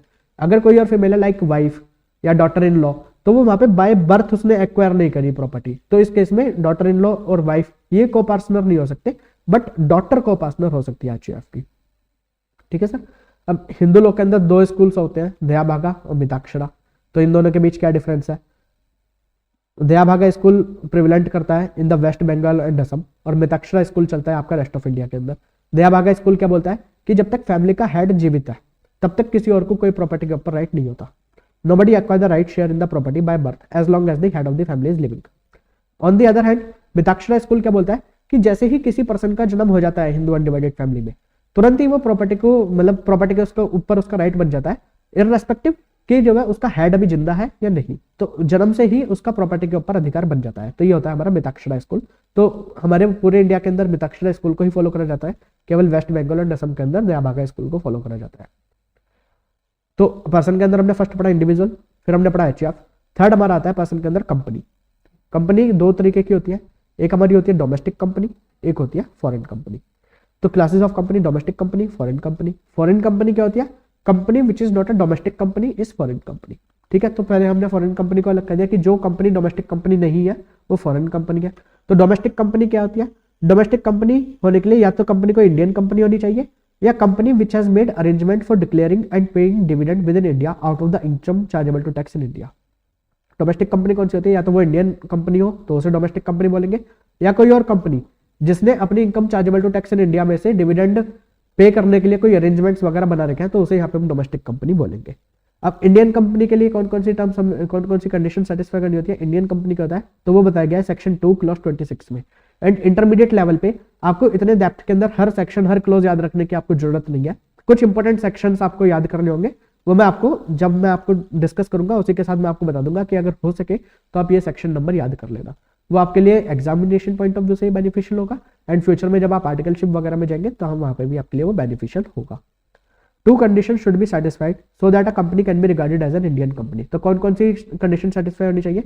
तो पहला, company should have been formed and registered under a companies act 1956 and अभी 2013 चल रहा है, तो रजिस्टर्ड अंडर कंपनीज एक्ट 2013। तो कंपनीज एक्ट 1956 और कंपनीज एक्ट 2013 के अंदर रजिस्टर होनी चाहिए, एंड रजिस्टर्ड ऑफिस और the principal office of the company should be in India. ठीक है सर। तो इंडियन कंपनी होने के लिए आपको 2 कंडीशन सेटिस्फाई करनी होंगी। पहला तो कि कंपनी आपकी रजिस्टर्ड होनी चाहिए अंडर कंपनीज एक्ट 1956 और 2013 एज द केस में भी, एंड सेकंड आपका रजिस्टर्ड ऑफिस और principal office of the company होना चाहिए इंडिया के अंदर। अगर ये दोनों कंडीशन को आप सेटिस्फाई करते हैं तो आपको बोला जाएगा इंडियन कंपनी, और एक इंडियन कंपनी होती है आपकी डोमेस्टिक कंपनी। चलिए नेक्स्ट, फर्म। तो पर्सन के अंदर फर्म को भी इंक्लूड करा जाता है। फर्म के अंदर क्या क्या आते हैं? तो फर्म जो आपकी पार्टनरशिप एक्ट के अंदर बताई गई है, और आपके एलएलपी फर्म जो आपकी लिमिटेड लायबिलिटी पार्टनरशिप एक्ट के अंदर बताई गई है। तो इन दोनों को हम फर्म के अंदर इंक्लूड करते हैं। नेक्स्ट हमारा आता है association of person. Association of person क्या होता है? जब कुछ पर्सन लाइक इंडिविजुअल, एचयूएफ और कंपनी ये सब मिलकर एक एसोसिएशन बना लेते हैं। In order to constitute an association person must join for a common purpose और एक्शन। मतलब ये सब मिलकर एक एसोसिएशन बना लेते हैं फॉर द कॉमन पर्पस और एक्शन, और फिर उस जो एसोसिएशन बनता है उसे यहाँ पे बोला जाता है association of person. On the other hand एक हमारा आता है body of individuals. Body of individuals क्या होता है, इसके अंदर भी एसोसिएशन बनाते हैं, बट ये जो एसोसिएशन होता है इसके अंदर ऐसा नहीं कि इंडिविजुअल आ रहे हैं, एचईएफ आ रहे हैं, कंपनी आ रहे हैं, इसके अंदर केवल सभी इंडिविजुअल्स होते हैं। तो एक एसोसिएशन जो इंडिविजुअल्स को होता है उसे बोला जाता है बॉडी ऑफ इंडिविजुअल। ठीक है। सेक्शन 2(31) हमें बताता है कि एओपी और बीओआई चाहे वो प्रॉफिट अर्निंग मोटिव से बनाए जाए या वो प्रॉफिट अर्निंग मोटिव से नहीं बनाए जाए, यानी कि नॉन प्रॉफिट ऑर्गेनाइजेशन भी बनाते हैं अगर एओपी बीओआई, तब भी उन्हें यहाँ पर एसएससी बोला जाएगा। ठीक सर, मतलब पर्सन बोला जाएगा उन्हें। अब डिफरेंस क्या होता है एओपी एंड बीओआई के अंदर, तो बीओआई के अंदर केवल इंडिविजुअल्स होते हैं, वेयर एज एओपी के अंदर कोई भी person like individual, HUF, company, firm, ये सब मेंबर्स हो सकते हैं। तो बीओआई के अंदर केवल इंडिविजुअल मेंबर्स होते हैं एंड एओपी के अंदर बाकी मतलब बाकी जो कैटेगरीज है वो भी मेंबर्स हो सकते हैं। नेक्स्ट कैटेगरी हमारी आती है पर्सन के अंदर local authority. Local authority means of municipal community, district board, body of the port commissioners or other authority legally entitled to or interested by the government with the control of management of a municipal or local fund. तो कोई भी body जिसे कि यहाँ पे rights दिया गया है कि आप म्यूनिसिपल या लोकल फंड को एडमिनिस्टर कर सकते हैं, तो उसे यहाँ पे लोकल अथॉरिटी बोला जाता है। Local authority is taxable in respect of that part of income which arises from the business carried on by it in so far as that income does not arise from the supply of a commodity or service within its own jurisdictional area. यानी कि यहाँ पे simple language में अगर local authority कोई भी commodity वगैरह वो सेल कर रही है, कोई भी मतलब बिजनेस एक्टिविटी कर रही है, तो उसमें वो उसकी इनकम टैक्सेबल होगी। बट अगर वो अपने ज्यूरिडिक्शन के अंदर कोई भी सेल, कोई भी मतलब कमोडिटी वगैरह सेल कर रही है, तो वो उसकी टैक्सेबल नहीं होगी। एंड अगर वो अपनी कोई भी कमोडिटी सेल कर रही है आउटसाइड इट्स ज्यूरिडिक्शन, तो वो टैक्सेबल होगी। But in the case of water and electricity, अगर वो वाटर और इलेक्ट्रिसिटी को सप्लाई कर रही है आउटसाइड इट्स ऑन ज्यूरिडिक्शन, तब भी वो टैक्सेबल नहीं होगी। However, income arising from the supply of water and electricity even outside the local authorities on jurisdictional area is exempt from the tax. ठीक है सर, चलिए नेक्स्ट आता है हमारा आर्टिफिशियल जुरिडिकल पर्सन। तो यहाँ का आपका रेजिडुअल क्लॉज है, अगर कोई कहीं पे भी कवर नहीं होता तो उसे एजेपी बोलकर उसे एजेपी के अंदर पर्सन बना दिया जाता है। नेक्स्ट डेफिनेशन हमारी आती है इनकम की। इनकम की डेफिनेशन गवर्न होती है बाय सेक्शन 2(24). अब ये एक इंक्लूसिव डेफिनेशन है। तो इनकम के अंदर इंक्लूसिव डेफिनेशन करने का मतलब होता है कि अभी जो हमने लिख दिया वो तो इनकम है ही, अगर फ्यूचर में भी कभी कुछ लगेगा कि भाई हमसे मिस हो गया तो उसे भी इंक्लूड कर दिया जाएगा। मतलब ये कोई एग्जॉस्टिव डेफिनेशन नहीं है कि जो इसके अंदर लिख दिया गया केवल वही इनकम है। इंक्लूसिव डेफिनेशन करने का मतलब होता है कि जो लिखा है वो तो इनकम है ही, इसके अलग भी और कुछ भी इसके अंदर एड ऑन हो सकता है। अब इनकम की डेफिनेशन के अंदर क्या क्या बताया गया है, तो उसके अंदर बताया गया है like profit and gain, dividend, voluntary contribution, value of the perquisites. तो ये केवल क्लॉजेज आपको बताए गए हैं, ये सभी हम अपने रेस्पेक्टिव जब हम हेड्स पढ़ेंगे PGBP, salary, house property, capital gain, तो उसके अंदर हम ये सभी वन बाय वन डिस्कस करेंगे। तो अभी आपको एग्जामिनेशन पॉइंट ऑफ व्यू से ये इनकम की डेफिनेशन को कोई मगअप, कोई बाय हार्ट करने की जरूरत नहीं है, आप इसे केवल एक बार खुद से रीड करके छोड़ सकते हैं। ठीक है सर, तो इसके अंदर ये बताया गया है लाइक आपकी deemed profit chargeable to tax under section 41, आपके value of perquisites, capital gain जो आपको 45 के अंदर आता है, any winning and lottery from the crossword puzzle horse races. तो ये सब कुछ हम डिस्कस करेंगे अपने रेस्पेक्टिव चैप्टर्स के अंदर। So you can read this definition and move on. Concept of the income under the income tax act 1961। अब इनकम टैक्स एक्ट के अंदर इनकम के कॉन्सेप्ट को पढ़ने के लिए हमें जानना है कि वेदर रेगुलर रिसिप्ट और कैजुअल रिसिप्ट की कौन सी टैक्सेबल होती है, रेगुलर रिसिप्ट या कैजुअल रिसिप्ट। तो इनकम टैक्स एक्ट बोलता है कि साहब आपकी रेगुलर रिसिप्ट करने का मतलब आपको पीरियडिकली रिसिप्ट आ रही है, या आपकी कैजुअल रिसिप्ट हो। कैजुअल रिसिप्ट करने का मतलब आपको एक बार कोई रिसिप्ट आ गई, फॉर एग्जांपल आपने कोई लॉटरी में जीत लिया, कोई आपने हॉर्स रेस में जीत लिया, कोई आपने क्रॉसवर्ड पजल में आपने कोई इनकम अर्न करी, तो आपकी दोनों ही कैजुअल रिसिप्ट भी एज वेल एज आपकी रेगुलर रिसिप्ट दोनों ही आपकी टैक्सेबल होंगी under the income tax act. Revenue receipt विज़ capital receipt. तो रेवेन्यू रिसिप्ट क्या होती है कि जो आपको मतलब आपने कोई अपनी ट्रेडिंग एसेट को ट्रांसफर करा या आपने अपने during the course of business कोई इनकम अर्न करी, तो वो होती है आपकी रेवेन्यू रिसिप्ट। आपने अपनी कोई कैपिटल एसेट वगैरह को ट्रांसफर करके कोई आपको रिसिप्ट मिलती है तो वो होती है आपकी कैपिटल रिसिप्ट। तो जनरली तो इनकम टैक्स आपको लगता है केवल रेवेन्यू रिसिप्ट के ऊपर, कैपिटल रिसिप्ट के ऊपर आपका इनकम टैक्स नहीं लगता। बट स्टिल अगर कोई स्पेसिफिकली कैपिटल रिसिप्ट बताई गई है टैक्सेबल, जो अभी हमने ऊपर इनकम की डेफिनेशन देखी थी, तो उसके अंदर कुछ कैपिटल रिसिप्ट को भी इंक्लूड करा गया है कि जो टैक्सेबल होगी तो उसके ऊपर टैक्स यहाँ पे भी लगेगा।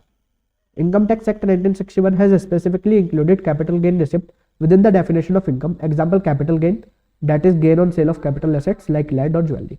तो इसके ऊपर भी यहाँ पर आपको इनकम टैक्स देना पड़ेगा इररेस्पेक्टिव कि कैपिटल एसेट है, क्योंकि वो डेफिनेशन के अंदर अलग से इंक्लूड है। Net receipt विज़ gross receipt. तो टैक्स आपको कौन से रिसिप्ट पे देना होता है, नेट पे या ग्रॉस पे। ग्रॉस रिसिप्ट का मतलब होता है कि जो आपको receipt I, and net receipt का मतलब होता है जो आपको रिसिप्ट आई उसमें से जो भी आपके एडमिसिबल एक्सपेंडिचर्स थे, आपने उस रिसिप्ट को अर्न करने के लिए जो भी एक्सपेंडिचर करे उसे लेस करने के बाद जो आपकी बचती है उसे बोलते हैं यहाँ पे नेट रिसिप्ट। तो आपको टैक्स कौन से रिसिप्ट पे लगता है? नेट रिसिप्ट के ऊपर, यानी कि जो आपके डिडक्शन थे उन्हें लेस करने के बाद जो आपकी रिसिप्ट बचती है उसके ऊपर आपको टैक्स देना होता है। ड्यू बेसिस विज़ रिसिप्ट बेसिस, तो आपकी इनकम टैक्स हो सकती है ऑन ड्यू बेसिस भी और रिसिप्ट बेसिस भी, आपकी दोनों बेसिस पे इनकम टैक्स हो सकती है। But income under the head PGBP and income from other sources, ये आपकी टैक्स होगी उस बेसिस पे जो आप अपने रेगुलर बुक्स ऑफ अकाउंट के अंदर यूज करते हैं। आप अपने books of account mercantile basis पे बनाते हैं, कैश बेसिस पे बनाते हैं, जिस भी बेसिस पे आप अपने बुक्स ऑफ अकाउंट बनाते हैं उसी बेसिस पे आपकी ये पीजीबीपी की इनकम एंड आईएफआरएस की इनकम टैक्सेबल होगी। एंड कुछ रिसिप्ट हमारी ऐसी भी होती है जो कि टैक्सेबल होती है only on the receipt basis. तो उसका एग्जांपल क्या है? इंटरेस्ट ऑन कंपनसेशन और एनहांस कंपनसेशन। अगर आपको कोई इंटरेस्ट मिलता है ऑन द कंपनसेशन और एनहांस कंपनसेशन, ये हम डिटेल में डिस्कस करेंगे in the chapter of capital gain. तो वो इंटरेस्ट जब आपको एक्चुअल में रिसीव हो जाएगा तभी वो आपका टैक्सेबल होगा, वो आपका ड्यू बेसिस पे टैक्सेबल नहीं होगा। नेक्स्ट हमारा आता है application of income विज़ diversion of income. अगर आपने कोई इनकम अर्न करी, आप उसे अप्लाई कर देते हैं, तो अगर आपकी कोई इनकम आई और उसे अप्लाई करो तो ठीक है, वो आपकी जब इनकम बनी थी तो वो आपकी टैक्सेबल इनकम होगी। बट डाइवर्जन ऑफ इनकम क्या होता है? डाइवर्जन ऑफ इनकम होता है whereby virtue of an obligation by overriding title income is diverted before it reaches the assessee, it is known as diversion of income. For example, मान लीजिए court ने कोई order pass करा हुआ है कि मिस्टर ए जितने भी इनकम अर्न करेंगे उसका 50% किसी और पर्सन को, फॉर एग्जांपल मिस्टर बी को डाइवर्ट करेंगे। तो अब इस केस में मिस्टर बी ने फॉर एग्जांपल 100 रुपए अर्न करते हैं, तो उसमें से 50 तो ओवरराइडिंग टाइटल कोर्ट के ऑर्डर की वजह से उन्हें मिस्टर बी को ही ट्रांसफर करना होगा। तो यहाँ पे जो टैक्स लगेगा मिस्टर ए के हेड्स में वो टैक्सेबल इनकम 100 रुपीज होगी या 50 रुपीज होगी। तो इस केस में यहाँ पे बोला गया है कि आपकी जो टैक्सेबल इनकम होगी in the heads of mister A वो केवल 50 रुपीज होगी, 100 रुपीज नहीं होगी, क्योंकि ये 50 रुपए तो उन्होंने मिस्टर बी को दे ही दिए ना 50% बाय द ओवरराइडिंग टाइटल।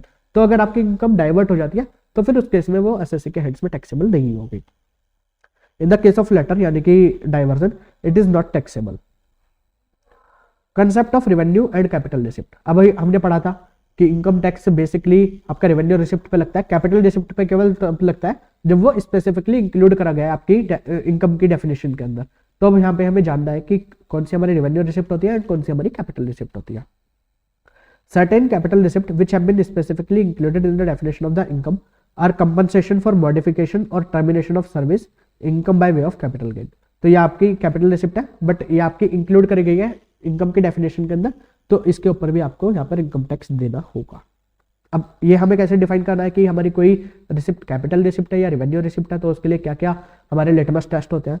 तो weather it is from fix capital और सर्कुलेटिंग कैपिटल। अगर कोई इनकम आपको आ रही है फिक्स कैपिटल से, फिक्स कैपिटल फॉर एग्जांपल आपका बिजनेस है एंड आपने अपने बिजनेस के अंदर कोई मशीनरी प्लांट लगा रखा है एंड आपको वो मशीनरी प्लांट सेल करने से कोई इनकम आती है, तो वो आपकी फिक्स कैपिटल से इनकम आ रही है, तो वो आपकी कैपिटल रिसिप्ट है। बट अगर आपकी कोई सर्कुलेटिंग कैपिटल से इनकम आती है, फॉर एग्जांपल आपकी इन्वेंट्री है, उसे सेल करने से आपको इनकम आती है, तो वो आपकी रेवेन्यू रिसिप्ट है। ठीक है sir. Next, income from transfer of capital asset और ट्रेडिंग एसेट। तो वही कि अगर आपने अपनी कोई कैपिटल एसेट को ट्रांसफर करा है तो वो आपका कैपिटल गेन है, जो कि टैक्सेबल होगा under the section 45 of the income tax act. But अगर आपने अपनी ट्रेडिंग इन्वेंट्री को ट्रेड करके उससे आपको कोई इनकम आती है, तो वो आपकी profit and gain from business and profession की इनकम होती है, which is chargeable under section 28 of the income tax act. ठीक है sir. Capital receipt vis revenue receipt. Transaction entered into course of business. अगर आपने कोई ट्रांजैक्शन करी है in course of your ordinary business, तो वो होगी आपकी रेवेन्यू रिसिप्ट। फॉर एग्जांपल, अब मैंने आपको एग्जांपल दिया था कि कोई प्लांट मशीन है, मान लीजिए कोई मशीन लिया, तो वो किसी पर्सन के लिए रेवेन्यू रिसिप्ट भी हो सकती है उसे सेल करना, और किसी के लिए वो कैपिटल रिसिप्ट भी हो सकती है। आपका बिजनेस ही मशीनरी सेल करने का है, तो आप उसे ये नहीं कह सकते कि आपने मशीनरी सेल करी है तो वो आपकी कैपिटल रिसिप्ट है। आपका बिजनेस ऑर्डिनरी बिजनेस है मशीनरी सेल करने का, तो वो मशीनरी सेल करने से जो आपको इनकम आएगी वो आपके लिए रेवेन्यू रिसिप्ट होगी। ठीक है जी। एंड अगर किसी का बिजनेस फॉर एग्जांपल कोई गारमेंट के बिजनेस में है एंड उसने गारमेंट मैन्युफैक्चर करने के लिए मशीन लगाने किया, अब वो मशीन को सेल करता है, तो इस केस में वो उसके लिए कैपिटल गेन होगा, कैपिटल रिसिप्ट होगी वो उसके लिए। Profit arising from sale of shares and securities. अब आप कोई शेयर्स या सिक्योरिटीज को सेल करते हैं तो उसके ऊपर जो प्रॉफिट आता है वो आपका कैपिटल गेन भी हो सकता है, वो आपका पीजीबीपी की इनकम भी हो सकता है। वो डिपेंड करता है कि आपके जो शेयर्स थे वो आपने एज अ इन्वेस्टमेंट होल्ड करे थे या एज अ ट्रेडिंग एसेट आपने होल्ड करे थे। मान लीजिए आप कोई इन्वेस्टर है और आप शेयर्स परचेस करते हैं for the purpose of investment in the company, और फिर आपने इन्वेस्टमेंट करे हुए शेयर्स को बाद में कभी बेच दिया, तो उसके ऊपर जो आपको प्रॉफिट होगा वो टैक्स करा जाएगा under the head capital gain. But आपने शेयर्स को परचेज ही इस इंटेंशन के साथ करा था कि आप जैसे इसका प्राइस बढ़ जाएगा तो आप इसे बेच देंगे। इसे हम इनकम टैक्स के अंदर बोलते हैं स्पेकुलेटिव बिजनेस। तो इस केस में इसे टैक्स करा जाएगा अंडर द हेड पीजीबीपी, ठीक है। And securities held by the foreign institutional investors would be treated as capital asset. जो फॉरेन इंस्टीट्यूशनल इन्वेस्टर होते हैं वो उसे ट्रेडिंग पर्पस के लिए भी अगर शेयर्स को होल्ड करते हैं तब भी यहाँ पे उसे कैपिटल गेन ही बोला जाएगा, तब भी उसे कैपिटल एसेट ही बोला जाएगा, ठीक है। एंड उसमें होने वाली जो भी इनकम होगी वो under the head capital gain he taxable होगी। A single transaction can it constitute business? तो आपने कोई एक सिंगल ट्रांजेक्शन करी, फॉर एग्जाम्पल आपके मन में कभी आया कि आपको अपैरल मतलब क्लोथिंग का बिजनेस करना है और आपने एक बहुत बड़ा लॉट कपड़ों का मंगवा लिया एंड आपने वो एक बार बेच दिया, फिर आपने उसके बाद वो दोबारा कभी नहीं मंगवाया, तो अब वो आपका सिंगल ट्रांजेक्शन थी, तो क्या वो भी आपके यहाँ पर बिजनेस मानी जाएगी? तो यस, वो भी आपकी adventure in the nature of trade मानी जाएगी। और यहाँ पे आपका रिपीटेशन हो ऐसा कोई जरूरी नहीं है, आपने एक बार भी मंगवा कर बेच दिया तब भी वो आपका बिजनेस ही माना जाएगा एंड वो भी आपकी रेवेन्यू रिसिप्ट होगी और पीजीबीपी के अंदर टैक्स होगी। Liquidated damages. लिक्विडेटेड डैमेजेस क्या होता है कि फॉर एग्जांपल आपको कोई मशीनरी आनी थी एंड वो मशीनरी आने में लेट हो गई, अब वो मशीनरी आई नहीं आपकी टाइम से, अब जब वो मशीन लेट हुई तो आपकी प्रॉफिट अर्निंग वहां से लेट चालू हुई, मतलब आपकी मशीन आती फिर आप उसे इंस्टॉल करते फिर आप उससे बिजनेस करके प्रॉफिट अर्न करते, बट आपकी मशीन आने में डिले हो गई तो इसकी वजह से वो इंस्टॉल नहीं हो पाई, आपका बिजनेस टाइम से स्टार्ट नहीं हो पाया, तो उसकी वजह से आपका प्रॉफिट का कुछ लॉस हुआ। तो उसके लिए जो आप सप्लायर से डैमेजेस क्लेम करते हैं उन्हें यहाँ पे बोला जाता है liquidated damages. The amount received by the assessee towards compensation for sterilization of the profit earning source is not in the ordinary course of business. Hence, it is a capital receipt in the hands of the assessee. अब ये जो आपने liquidated damages claim करे, तो ये आपका business तो है नहीं कि भाई मेरा प्रॉफिट स्टरलाइजेशन होगा फिर मैं डैमेजेस क्लेम करूंगा, तो इस केस में इसे कैपिटल रिसिप्ट बोला जाता है, इसे रेवेन्यू रिसिप्ट नहीं होती है। Compensation on termination of the agency और सर्विस कॉन्ट्रैक्ट। अब आपके पास कोई एजेंसी है, फॉर एग्जाम्पल आपके पास हल्दीराम की एजेंसी है और वो आपका ओनली सोर्स ऑफ बिजनेस है एंड आपने उसे टर्मिनेट कर दिया और उससे आपको कोई कंपनसेशन आता है, तो वो यहाँ पर आपको होगा कैपिटल रिसिप्ट। बट आपका काम ही ये है कि आप एजेंसीज को एक्वायर करते हैं एंड उन्हें डिस्पोज कर देते हैं, यानी कि टर्मिनेट कर देते हैं, तो इस केस में वो आपका बिजनेस मान लिया जाएगा एंड उससे होने वाला जो भी आपको कंपनसेशन इनकम होगी वो आपकी इनकम फ्रॉम द पीजीबीपी होगी, वो आपकी रेवेन्यू रिसिप्ट मानी जाएगी। Termination of the agency business being the only source of income, आपका केवल एक ही सोर्स ऑफ इनकम था वो agency, the receipt is of capital nature but taxable under section 28(2)(c), वो आपका कैपिटल नेचर का है बट स्टिल क्योंकि वो स्पेसिफिकली यहाँ पे डिफाइन करा गया है under section 28 subsection 2 clause C, तो इस केस में वो यहाँ पर आपका तब भी टैक्सेबल हो जाएगा। However, where the assessee has a number of agencies and one of them is terminated and compensation is received, therefore the receipt would be of revenue nature. अगर आपके पास बहुत सारी एजेंसीज है तो वो आपका रेवेन्यू नेचर का ही रिसिप्ट होगी, ठीक है sir. Compensation received from the employer or from any person for premature termination of the service contract is a capital receipt but is taxable as profit in lieu of salary under section 17(3) or as income from other sources under section 56(2)(11). अगर आपका कोई premature termination हो जाता है आपका service contract का, तो अगर वो एम्प्लॉयर एम्प्लॉय रिलेशनशिप है वहां पर तो उस केस में आपका वो टैक्सेबल हो जाएगा as profit in lieu of salary, जो हम अपने सैलरी के चैप्टर के अंदर डिस्कस करेंगे। बट अगर आपका एम्प्लॉयर एम्प्लॉय रिलेशनशिप नहीं था और फिर आपका कोई प्रीमैच्योर टर्मिनेशन हो जाता है कॉन्ट्रैक्ट का, तो उस केस में वो आपकी जो भी आपको कंपनसेशन मिलेगा वो कंपनसेशन आपका टैक्सेबल होगा as income from other sources under section 56(2)(11). ये हम डिस्कस करेंगे अपने IFOS के चैप्टर के अंदर, ठीक है sir. Next, gift. Gift constitute a capital receipt in the hands of the recipient. तो गिफ्ट आपके कैपिटल एसेट होती है, कैपिटल रिसिप्ट होती है, बट यहाँ पर 56(2)(10) के अंदर स्पेसिफिकली बोला गया है कि गिफ्ट जो है वो आपका टैक्स होगा इनकम टैक्स एक्ट के अंदर, तो इसलिए गिफ्ट आपकी कैपिटल रिसिप्ट होते हुए भी ये आपकी टैक्सेबल होगी under the income from other sources under section 56(2)(10). India की डेफिनेशन के अंदर क्या क्या आता है, 2(25) हमें ये बताता है। तो इंडिया के अंदर आता है territory of the India as per the article 1 of the constitution, तो जो भी इंडिया की टेरिटरी है वो इंडिया है। Territorial water, sea bed and subsoil underlying such water, तो वो भी इंडिया है। कॉन्टिनेंटल शेल्फ, टेरिटोरियल वाटर कितना होता है, तो 12 नॉटिकल माइल तक का वाटर, ये आपका टेरिटोरियल वाटर होता है, तो ये भी आपका इंडिया के पार्ट होता है। कॉन्टिनेंटल शेल्फ भी आपका इंडिया का पार्ट है। Exclusive economic zone of the India, ये भी इंडिया के पार्ट के अंदर ही आता है। And other specified maritime zone and the air space above it's territory and territorial water, तो ये सब आपका इंडिया के अंदर कवर होता है। नेक्स्ट डेफिनेशन हमारी आती है यहाँ पे agriculture income, section 2 clause 1A। ये हमें क्या बताता है, एग्रीकल्चर इनकम क्या होती है। एग्रीकल्चर इनकम में arise in any of the following 3 ways, तो 3 तरीके से आपको एग्रीकल्चर इनकम आ सकती है। कौन कौन से? फर्स्ट, रेंट और revenue derived from the land situated in India and used for the agriculture purpose. अगर आपकी कोई भी लैंड है जो कि आपके इंडिया के अंदर सिचुएटेड है एंड उसे यूज करा जा रहा है फॉर द एग्रीकल्चर पर्पस और उससे आपको कोई रेंट रेवेन्यू मिलता है, तो वो आपकी एग्रीकल्चर इनकम होगी। It may be income derived from such land bye agriculture, उसी लैंड के ऊपर आपने एग्रीकल्चर करके कोई इनकम ड्राइव करी तो वो भी आपकी एग्रीकल्चर इनकम है।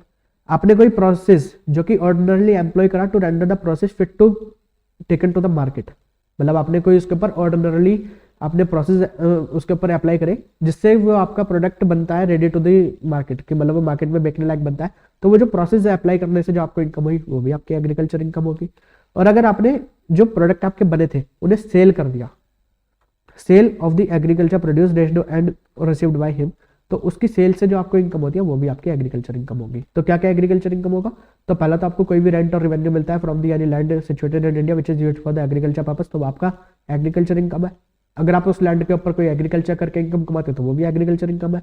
कोई आप प्रोसेस जो कि ऑर्डिनरली एम्प्लॉय कर रहे हो to make the product fit to taken to the market, तो उस प्रोसेस को अप्लाई करने से जो भी आपको इनकम आती है तो वो भी आपकी एग्रीकल्चर इनकम है।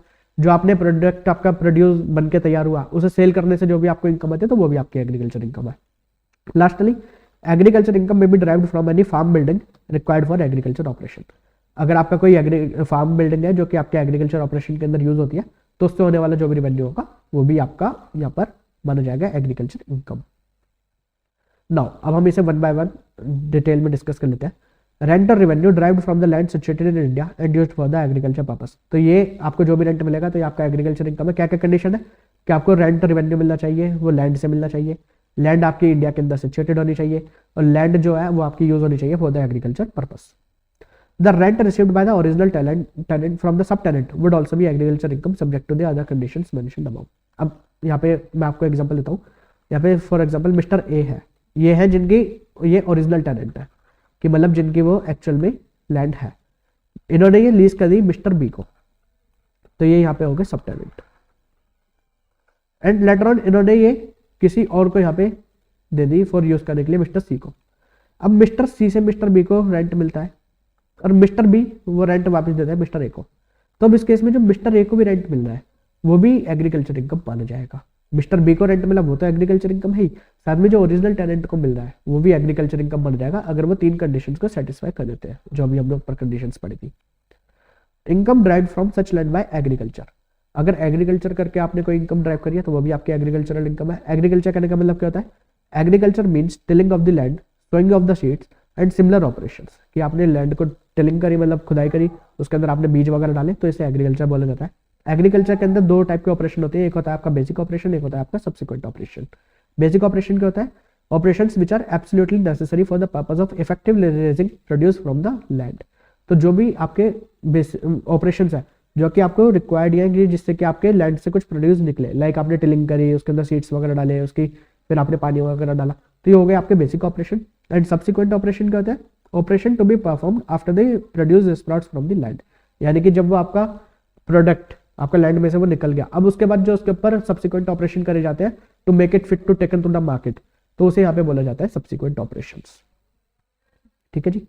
Weather income from nursery constitute agriculture income, nursery की इनकम क्या होती है कि यानी कि आपने कोई छोटे पौधे सैपलिंग्स आपने उगाए एंड उसे बेच रहे हैं, तो क्या वो भी आपकी एग्रीकल्चर इनकम मानी जाएगी, तो वह एक्सप्लेनेशन बताता है सेक्शन 2 क्लॉज 1 का कि यस वो भी आपकी एग्रीकल्चर इनकम मानी जाएगी।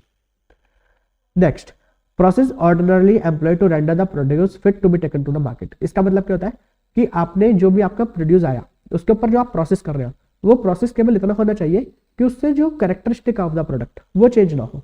The produce must remain its original character in spite of processing unless there is no market for selling in that condition। अब यहाँ पे इसका हम आपको एग्जांपल देते हैं कि लाइक चावल की खेती होती है तो उसमें पहले वो आपकी पैडी निकलती है, अब वो पैडी को फिर इसमें से निकाले जाते हैं चावल, तो अब जो इसके ऊपर ये प्रोसेस अप्लाई करा गया पैडी में से चावल निकालने के लिए, तो हम इसे बोलते हैं प्रोसेस को कि ये प्रोसेस ऑर्डिनरी अप्लाई करा गया to make the produce to fit to taken to the market. But अगर मान लीजिए अब उस चावल से उन्होंने कोई और प्रोडक्ट बना के फिर उसे सेल कर रहे हैं, तो यहाँ पे वो चावल नहीं रहा, उसका अलग प्रोडक्ट उन्होंने बना दिया। फॉर एग्जांपल पोटैटो है तो उन्होंने पोटैटो ऐसी सेल करा तो वो एग्रीकल्चर इनकम है, बट अगर पोटैटो से चिप्स बनाकर वो सेल करते हैं तो फिर वो पूरी एग्रीकल्चर इनकम नहीं है, फिर वो पार्शियली एग्रीकल्चर इनकम होगी।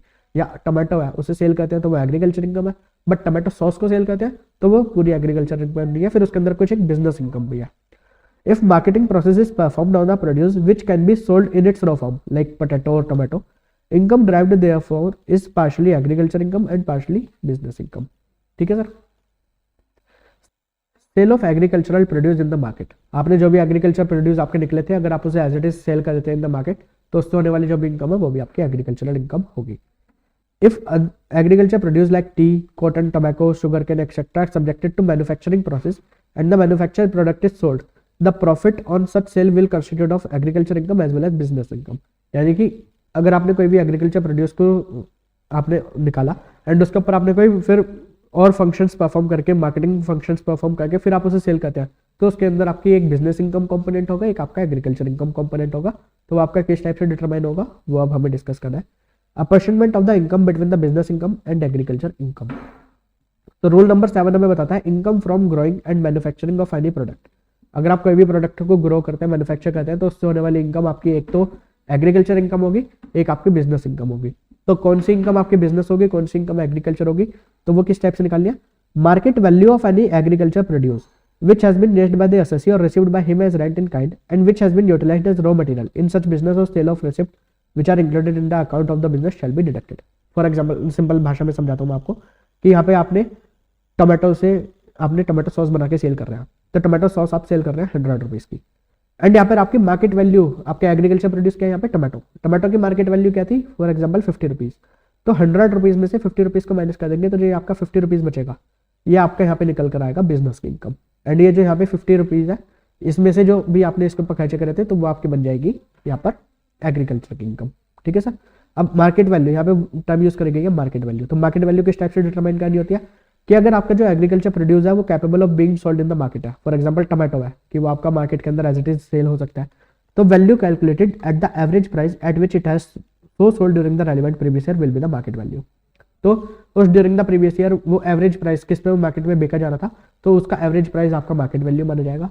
बट अगर आपका प्रोडक्ट ऐसा है कि जो आपका एज इट इज मार्केट के अंदर एग्रीकल्चर प्रोड्यूस आपका एज इट इज मार्केट के अंदर सेल नहीं हो सकता, तो उस केस में आपकी मार्केट वैल्यू क्या मानी जाएगी, तो जो भी कल्टीवेशन के ऊपर एक्सपेंस है वो प्लस जो भी आपने रेंट वगैरह पे करा था वो लैंड के ऊपर, जिस लैंड के ऊपर आपने एग्रीकल्चर प्रोड्यूस को ग्रो करा था उसके लिए जो भी रेंट वगैरह पे करा था प्लस वो, plus such amount as the assessing officer finds having regard to as circumstances in each case to represent a reasonable profit। तो कौन कौन सी कॉस्ट आपकी मार्केट वैल्यू के लिए आपको 3 कंपोनेंट को ऐड करना होगा। सबसे पहले आपकी जो भी एक्सपेंसेस है कल्टीवेशन के, प्लस रेंट, प्लस एक रीजनेबल प्रॉफिट जो भी असेसिंग ऑफिसर को ठीक लगता है। तो इन तीनों चीजों को ऐड करने के बाद आप निकल कर आएंगे मार्केट वैल्यू। किस केस में, अगर आपका एग्रीकल्चर प्रोड्यूस डायरेक्टली मार्केट के अंदर सेल नहीं हो सकता। अगर डायरेक्टली मार्केट के अंदर वो सेल होने लायक है, capable of being sold in the market as it is, तो उस केस में ड्यूरिंग द ईयर जो भी आपकी एवरेज प्राइस था जिस पर वो सेल होता था मार्केट में, वो आपकी मार्केट वैल्यू होगी। ठीक है। अब ये इलस्ट्रेशन दे रखी है, इलस्ट्रेशन आपको खुद से एक बार पढ़ के देखनी है, खुद से सॉल्व करके देखनी है। अगर आपको कोई भी डाउट आता है तो आप मेरे व्हाट्सअप नंबर पे या इस वीडियो के कमेंट सेक्शन के अंदर आप मेरे को बता सकते हैं, सो दैट कि मैं आपको उस पर रिप्लाई कर दूं, मैं आपको समझा दूं जो भी आपको डाउट आता है। मेरा व्हाट्सअप नंबर आप नोट कर सकते हैं 9634679382। तो मेरा व्हाट्सअप नंबर है। एंड प्लीज आप केवल इस पर व्हाट्सअप या SMS ही करना, आप इस पर कॉल मत करना, क्योंकि मेरे लिए ना कॉल लेना थोड़ा पूरे दिन पॉसिबल नहीं हो पाता, क्योंकि मैं थोड़ा बाहर भी रहता हूँ, बिजी रहता हूँ। तो इसलिए आप इस पर व्हाट्सअप करेंगे, SMS करेंगे तो आपको विद इन 24 आवर्स आपको रिप्लाई मिल जाएगा इसके ऊपर। ठीक है सर। चलिए रूल 7 है। अब अभी हमने पढ़ा था रूल 7, जो कि हमें बताता है कि आपने कोई भी प्रोड्यूस को मैन्युफैक्चर करा और उसके ऊपर मार्केटिंग प्रोसेस एम्प्लॉय करके फिर आपने उसे सेल करा, तो उसके लिए हमें किस टाइप से एग्रीकल्चर इनकम और बिजनेस इनकम अलग अलग करनी होती है। अब यहाँ पे हमें 3 रूल पढ़ने हैं, 7A, 7B एंड 8, जो कि बात करते हैं टी के बारे में, कॉफी के बारे में, रबर के बारे में। तो इसके लिए यहाँ पे इस तरीके से कोई आपको प्रोसीजर फॉलो नहीं करना कि आपको मार्केट वैल्यू निकालनी है। इसके अंदर जो भी आपकी टोटल रिसिप्ट होती है, जो भी आपकी टोटल इनकम है, उसको परसेंटेज बेसिस पे डिवाइड कर दिया जाता है कि इतनी आपकी एग्रीकल्चर इनकम मानी जाएगी और इतनी आपकी बिजनेस इनकम मानी जाएगी। तो वो क्या परसेंटेज होती है वो हम आपको समरी टेबल से पढ़ाते हैं। तो रूल नंबर 7 हमें बताता है income from sale of rubber product derived from rubber plant grown by the seller in India. यानी कि आपने कोई रबर प्लांट को ग्रो करा एंड फिर उससे आपने कोई रबर प्रोडक्ट को सेल करा, तो उससे जो भी आपकी टोटल इनकम आती है, फॉर एग्जाम्पल आपने 100 रुपए की सेल करी और आपके टोटल सारे खर्चे वर्चे मिलाकर 50 रुपए थे, तो आपके 50 रुपए की इनकम आती है। तो उसमें आपकी एग्रीकल्चर इनकम कितनी होगी, तो 65% होगी आपकी एग्रीकल्चर इनकम एंड 35% होगी आपकी बिजनेस इनकम। ये आपको बाय हार्ट करने होंगे, इसका और कोई तरीका आपके पास नहीं है, आपको एक बार याद करने होंगे। अब इसमें आपको याद क्या करना है कि जो भी आपकी बड़ी वाली परसेंटेज है वो आपकी एग्रीकल्चर इनकम होगी और जो भी आपकी छोटी वाली परसेंटेज है वो आपकी बिजनेस इनकम होगी। तो सेल ऑफ रबर प्रोडक्ट के केस में 65-35, यानी कि 65 agri income, 35 business income. Sale of coffee, अगर आपने केवल कॉफी को ग्रो कराए एंड क्योर कराए, ठीक है सर, तो इस केस में 75-35 होगा आपका। बट अगर आपने कॉफी को ग्रो करा, क्योर करा, रोस्ट करा एंड ग्राउंड करा, मतलब आपने उसके ऊपर मार्केटिंग के ज्यादा स्टेप्स अप्लाई करे, तो इस केस में आपकी बिजनेस इनकम ऑब्वियसली ज्यादा होनी चाहिए। तो इस केस में आपकी 60% होती है एग्री इनकम एंड 40% होती है आपकी business income. And income from sale of tea grown and manufactured by the seller in India, तो टी के केस में 60% होती है आपकी एग्री इनकम एंड 40% होती है आपकी बिजनेस इनकम। तो ये परसेंटेजेस आपको याद करने होंगे एंड ये इसके ऊपर क्वेश्चन पेपर के अंदर जनरली पूछ लिया जाता है या एमसीक्यू के अंदर ये जनरली पूछ लिया जाता है, तो आप इसे एक बार याद जरूर कर लेना। Now come to next, income from farm building. तो आपकी फार्म बिल्डिंग से होने वाली जो इनकम है वो भी आपकी एग्रीकल्चर इनकम होगी, बट उसके लिए आपको क्या कंडीशन सेटिस्फाई करनी होगी?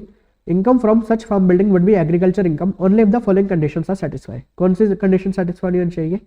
बिल्डिंग शुड बी ऑन और इन immediate vicinity of the land. तो जो आपकी एग्रीकल्चर लैंड है उसके पास, मतलब उसी के ऊपर या उसके पास ही आपकी बिल्डिंग होनी चाहिए। And receiver of the rent और रेवेन्यू, कल्टीवेटर और revenue of rent in kind should by reason of his connection with such land required dwelling house और एज स्टोर हाउस। यानी कि इसमें दो कंडीशन क्या है कि पहली बात तो जो आपका फार्म हाउस है वो आपकी जो लैंड है उसके आसपास, मतलब लैंड के ऊपर या लैंड के इन द इमीडिएट विसिनिटी होना चाहिए। एंड जो वो फार्म हाउस है वो आप यूज कर रहे होने चाहिए एज अ ड्वेलिंग हाउस और एज अ स्टोर हाउस। अगर ये दो कंडीशंस को सेटिस्फाई करते हैं तभी उससे होने वाली इनकम को यहाँ पर आप एग्रीकल्चर इनकम बोल सकते हैं, अदरवाइज नहीं। ठीक है सर। और अगर आपने मान लीजिए आपको उस फार्म हाउस से कोई और इनकम आप जनरेट कर रहे हो, like income arising from the use of such farm building for any purpose including letting for the residential purpose or for the purpose of business or profession, यानी कि आपने उसे रेजिडेंशियल पर्पस के लिए लेट आउट कर दिया या आप उसे बिजनेस प्रोफेशन में यूज कर रहे हैं, तो फिर उससे होने वाली इनकम फिर वो आपकी एग्रीकल्चर इनकम नहीं होगी। तो एग्रीकल्चर इनकम होने के लिए दो कंडीशन सेटिस्फाई करनी पड़ेंगी आपको। फर्स्ट ऑफ ऑल वो इमीडिएट विसिनिटी में या लैंड के ऊपर ही होना चाहिए, एंड सेकंड वो आपका ड्वेलिंग हाउस और स्टोर हाउस की तरह यूज करना पड़ेगा कल्टीवेटर को या जिसे भी रेंट मिल रहा है इन काइंड में उसे। ठीक है। एंड इसी के साथ आपको एक कंडीशन और क्या सेटिस्फाई करनी है कि जो आपकी लैंड है वो आपकी रूरल लैंड होनी चाहिए, वो आपकी अर्बन लैंड नहीं होनी चाहिए। ये बहुत टेक्निकल लैंग्वेज है, आपको समझ नहीं आएगी, तो मैं आपको सिंपल भाषा में बताता हूँ कि लैंड होनी चाहिए आपकी रूरल लैंड। ठीक है। रूरल यानी कि गांव की लैंड होनी चाहिए आपकी, अर्बन लैंड नहीं होनी चाहिए। अब रूरल लैंड कौन सी होती है? रूरल लैंड के अंदर पहली लैंड तो वो आती है अगर लैंड आपकी किसी भी कंटेनमेंट बोर्ड के अंदर, मतलब किसी भी लोकेलिटी के अंदर है जिसकी टोटल पॉपुलेशन लेस देन 10,000 है। अगर आपकी टोटल पॉपुलेशन लेस देन 10,000 है तो इस केस में हम उसे बोलते हैं रूरल एरिया, एंड उसके अंदर जो भी लैंड आपकी सिचुएटेड होती है वो आपकी रूरल लैंड होती है। बट अगर आपकी कंटेनमेंट की पॉपुलेशन 10,000 से ज्यादा है तो इस केस में अगर ये आपका यहाँ पे कंटेनमेंट है एंड इसकी पॉपुलेशन 10,000 से ज्यादा है तो इसके विद इन द 2 किलोमीटर का एरिया, विद इन 2 किलोमीटर, ये आपका 2 किलोमीटर का एरिया, तो ये 2 किलोमीटर तक जो भी लैंड होगी ये आपकी अर्बन लैंड बोली जाएगी, इसके बाहर की लैंड आपकी रूरल लैंड बोली जाएगी। अगर आपके कंटेनमेंट बोर्ड की पॉपुलेशन 10,000 से ज्यादा है और 1 लाख तक है तो इस केस में 2 किलोमीटर। अगर कंटेनमेंट बोर्ड की पॉपुलेशन 1 लाख से ज्यादा है बट अप टू 10 लाख है तो इस केस में इसके 6 किलोमीटर तक की, और ये डिस्टेंस कैसे नापते हैं? एरियली, कि यहाँ पे आपकी ये कंटेनमेंट बोर्ड है, इससे 2 किलोमीटर एरियली, इससे 6 किलोमीटर एरियली, तो इस केस में यहाँ पे 6 किलोमीटर तक की लैंड को आपको बोला जाता है कि वो आपकी अर्बन लैंड है, उसके बाहर के लैंड को आपको रूरल लैंड बोला जाता है। एंड अगर आपके कंटेनमेंट बोर्ड की पॉपुलेशन 10 लाख से भी ज्यादा है तो उस केस में उसके 8 किलोमीटर के एरिया तक की लैंड को यहाँ पे हम बोलते हैं कि वो आपकी अर्बन लैंड है, एंड बियॉन्ड दैट वो आपकी रूरल लैंड होगी। आपको ये समझ आएगा? ये इसके लिए मैं आपको एक दो ये एग्जांपल से समझा देता हूँ कि पॉपुलेशन कितनी है आपके कंटेनमेंट बोर्ड की, तो यहाँ पे पॉपुलेशन है 9,000, तो अगर किसी की भी पॉपुलेशन 10,000 से कम है तो वो तो रूरल एरिया ही होता है और उसके अंदर जो भी लैंड होती है वो आपकी रूरल लैंड होती है। तो इसमें यहाँ पे आपको डिस्टेंस से कोई भी मतलब नहीं, तो इससे होने वाली, इस लैंड से होने वाली जो भी इनकम है वो आपकी एग्रीकल्चर इनकम है। यस। अब यहाँ पर आपकी पॉपुलेशन है 12,000, यानी कि 10,000 से ज्यादा है बट अप टू 1 लाख है, तो इस केस में उसके विद इन द 2 किलोमीटर जो भी एरिया होगा वो आपकी अर्बन लैंड होगी। एंड आपकी लैंड कहाँ सिचुएट करती है? With in the area of 1.5 kilometre, तो ये आपकी अर्बन लैंड है, तो इससे होने वाली जो इनकम है ये आपकी एग्रीकल्चर इनकम नहीं होगी, तो ये एग्रीकल्चर इनकम है नो। अब आपकी लैंड है, मतलब कंटेनमेंट बोर्ड जहाँ पे आपकी पॉपुलेशन है 11 लाख की पॉपुलेशन है, यानी कि 10 लाख से ज्यादा है, तो 8 किलोमीटर तक का एरिया आपका अर्बन लैंड माना जाएगा, और आपकी लैंड है with in the area of 2 kilometre, तो ये आपकी अर्बन लैंड हो गई, तो इसमें भी आपका आंसर आएगा नो, कि आपकी एग्रीकल्चर इनकम नहीं है। अब यहाँ पे आपकी पॉपुलेशन है 80,000 लोगों की, यानी कि ग्रेटर देन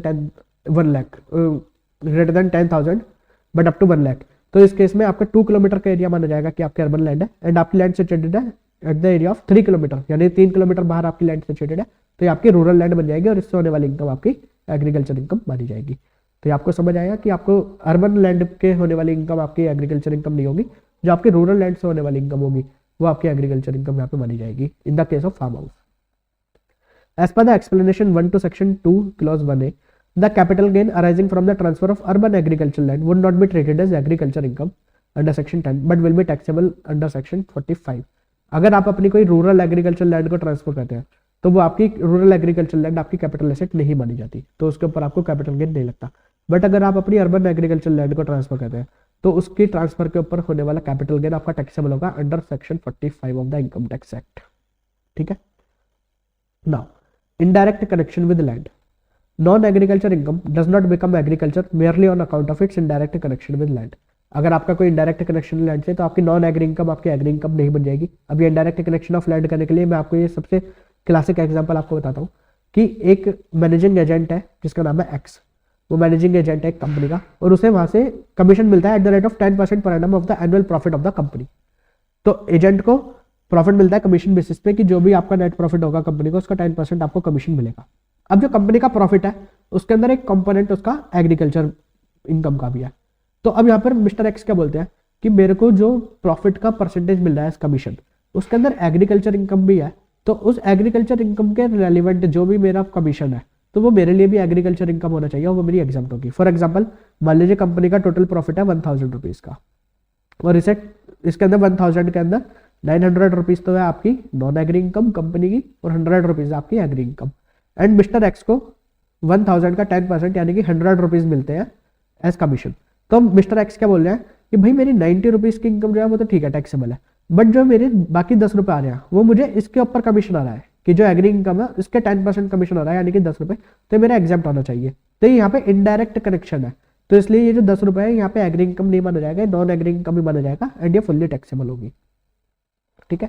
एंड एक एग्जांपल आपको ये वाला बता देता हूँ मैं कि अगर कोई फॉरेस्ट है जहाँ पे स्पॉन्टेनियसली आपके पेड़ पौधे ग्रो हो जाते हैं और फिर आप उन्हें काट के अगर उनकी सेल करते हैं तो वो यहाँ पर आपकी एग्रीकल्चर इनकम नहीं होगी क्योंकि वो ग्रो हुए थे unaided by any human skill and labour, there is no cultivation of the soil at all. तो वो खुद से निकल गए थे फिर आपने बाद में बेच दिया तो वो आपकी एग्रीकल्चर इनकम नहीं मानी जाएगी। अब ये कुछ एग्जाम्पल्स दिए गए हैं agri income and non agri income के, तो यहाँ पे एक बार रीड करके छोड़ सकते हैं। Now come to next definitions, previous year and assessment year. तो असेसमेंट ईयर क्या होता है? Assessment year means a period of 12 month commencing on 1 April every year. तो 1 अप्रैल से स्टार्ट होने वाला 12 महीने का पीरियड वो आपका असेसमेंट ईयर बोला जाता है। आपके लिए असेसमेंट ईयर कौन सा रेलिवेंट है? 2024-25। तो असेसमेंट ईयर कहने का मतलब ये हो गया आपका 1 अप्रैल 24 से 12 महीने का पीरियड यानी कि 31 मार्च 2025 तक। तो ये आपका असेसमेंट ईयर है 2024-25। और प्रीवियस ईयर क्या होता है? Period presiding the assessment year is previous year. तो आपका ये असेसमेंट ईयर है 24-25, तो इससे पहले का पीरियड 23-24 ये आपका प्रीवियस ईयर होगा। ठीक है sir.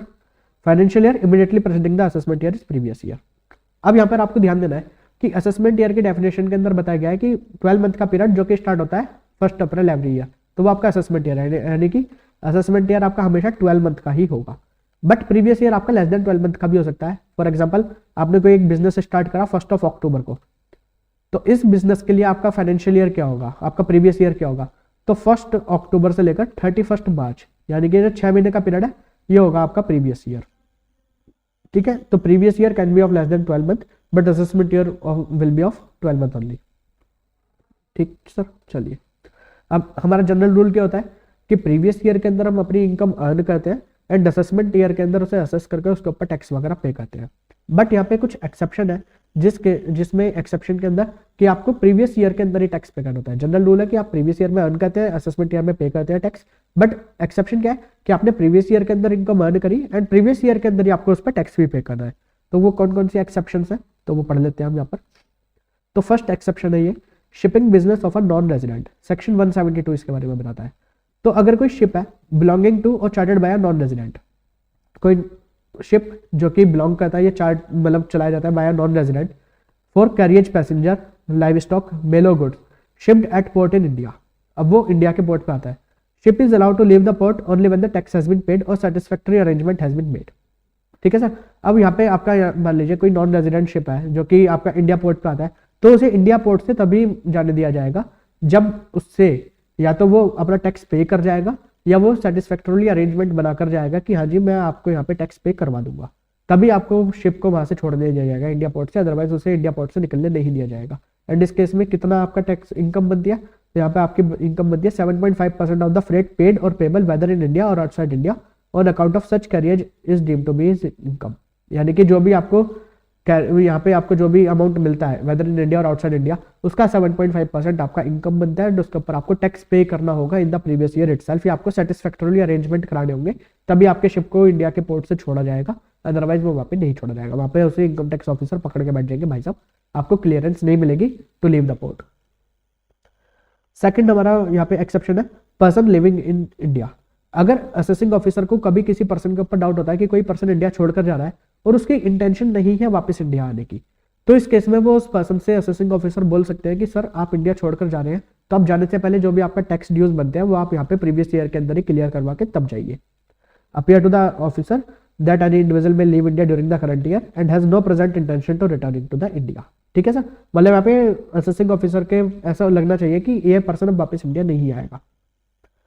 Third, AOP BOI artificial juridical person formed for a particular event और पर्पस। अगर कोई एओपी बीओआई या अदर एजेपी कोई भी फॉर्म कर गए फॉर एनी पर्टिकुलर पर्पस, तो जब उनका वो पर्टिकुलर पर्पस कंप्लीट हो जाता है तो तभी यहाँ पर असेसिंग ऑफिसर बोल सकते हैं कि सर आप अपना इनकम टैक्स पे कर दीजिए इसके ऊपर। फॉर एग्जांपल, अगर मान लीजिए कोई आपने नया बिजनेस स्टार्ट करा, आपका दिवाली आ रही है एंड आपने सोचा कि भाई दिवाली पे पटाखों का काम स्टार्ट करते हैं, आपने एक एओपी बीओआई बनाया और आपने पटाखे बेचने चालू करे, तो जैसे ही दिवाली खत्म हो गई तो वहाँ पे आपसे असेसिंग ऑफिसर बोल सकते हैं कि आपने एओपी बीओआई फॉर्म करी थी for the purpose of selling crackers and अभी दिवाली आपकी खत्म हो चुकी है, तो अब यहाँ पे आपका जो इंटेंशन था वो पूरा हो चुका है, तो अब आप अपना प्रीवियस ईयर के अंदर ही हमें टैक्स पे कर दीजिए।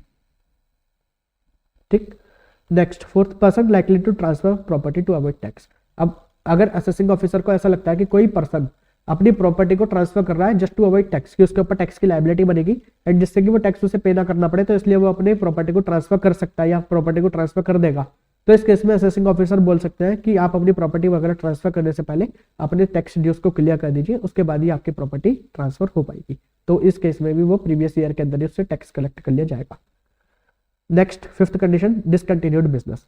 अगर कोई business during the previous year बंद हो जाता है तो उस केस में असेसिंग ऑफिसर उससे कह सकते हैं कि आपका बिजनेस बंद हो रहा है, अब इसके बाद पता नहीं आपसे हमारा कभी मिलना जुलना हो या ना हो, तो आप अपना बिजनेस बंद करने से पहले सभी टैक्स ड्यूज को आप अपने प्रीवियस ईयर के अंदर ही क्लियर कर दीजिए, आपका असेसमेंट पूरे ही पे कर दीजिए।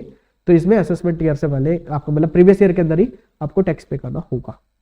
ठीक है, तो ये इसमें 5 एक्सेप्शंस थी। Now next concept is about undisclosed source of income.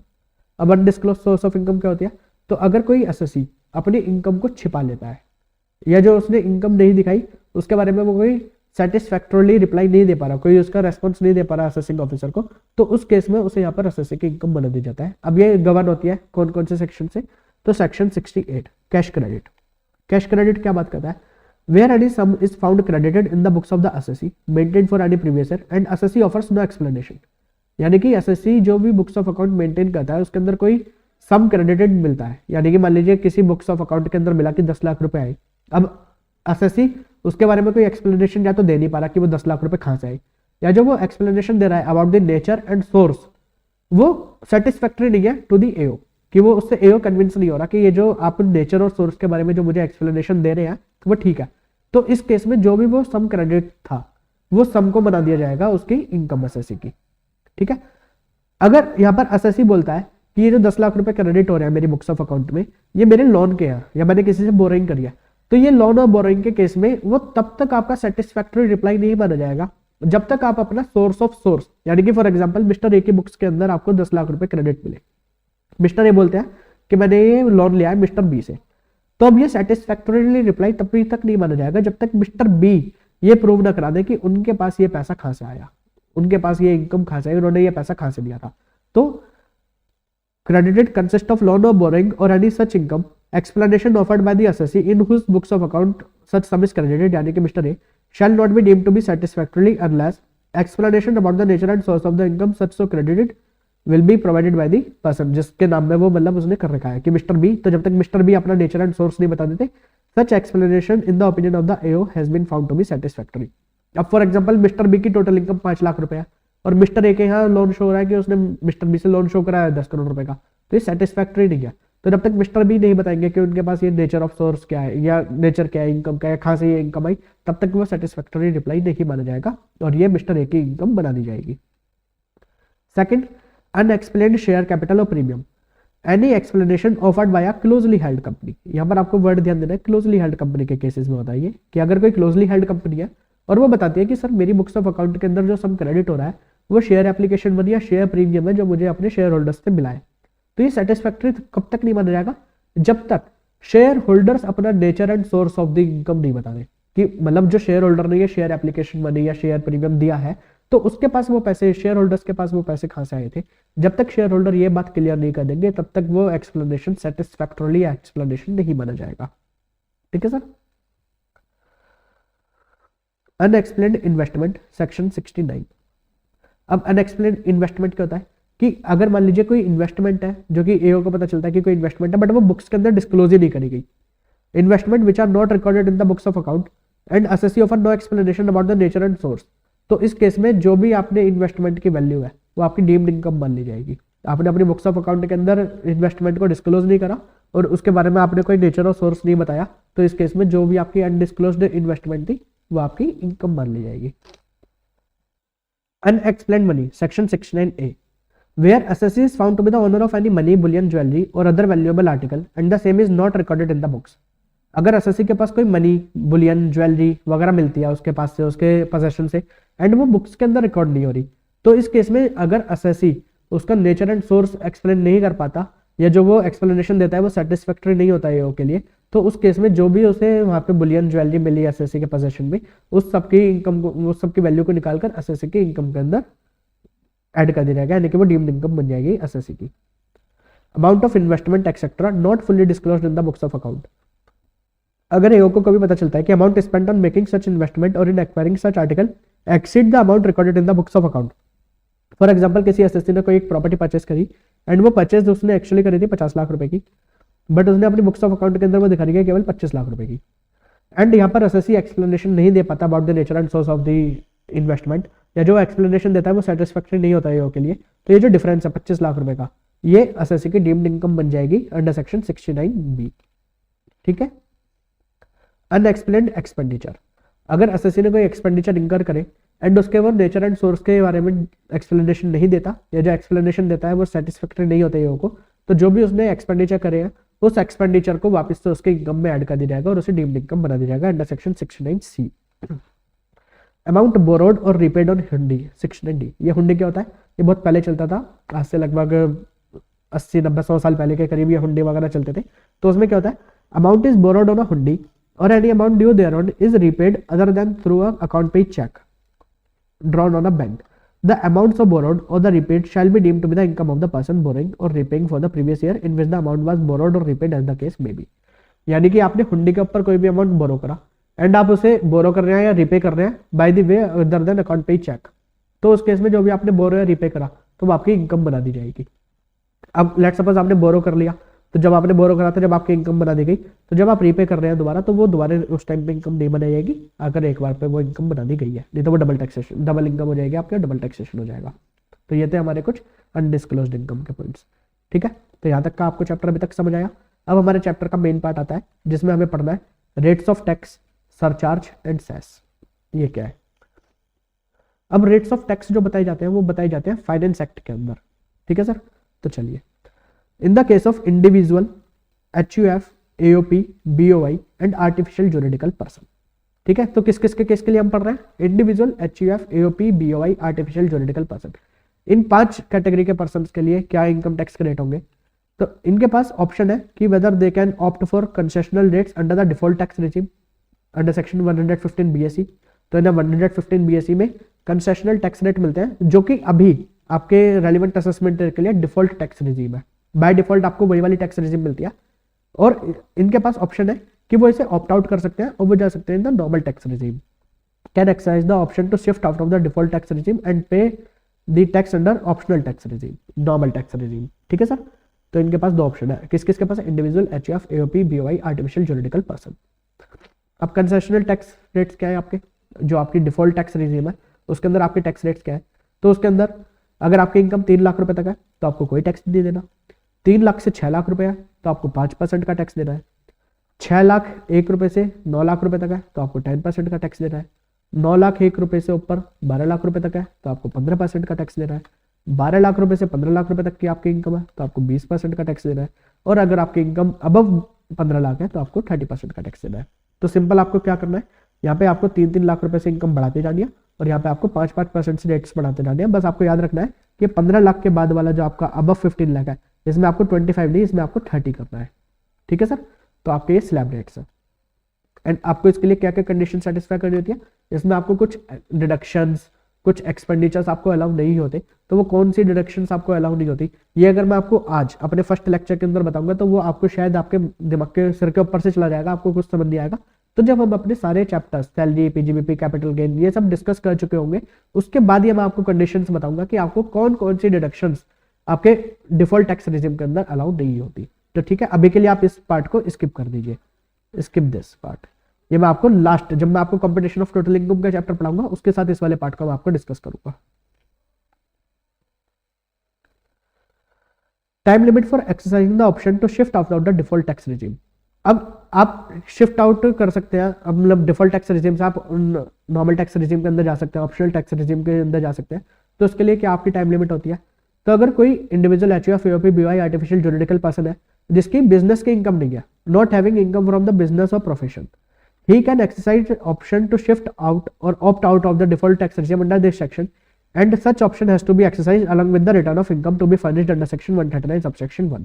ये ऑप्शन उन्हें कब तक एक्सरसाइज करना होता है, जब वो अपनी 139(1) के अंदर रिटर्न फाइल करते हैं तो उस डेट पर उन्हें ये ऑप्शन एक्सरसाइज करना होता है कि वो ऑप्शनल टैक्स रिजिम के अंदर टैक्स पे करेंगे या डिफॉल्ट टैक्स रिजिम के अंदर टैक्स पे करेंगे। एंड अगर उनकी कोई भी पीजीबीपी की इनकम नहीं है तो वो person can choose whether or not to exercise the option of shifting out of the default tax regime in each previous year.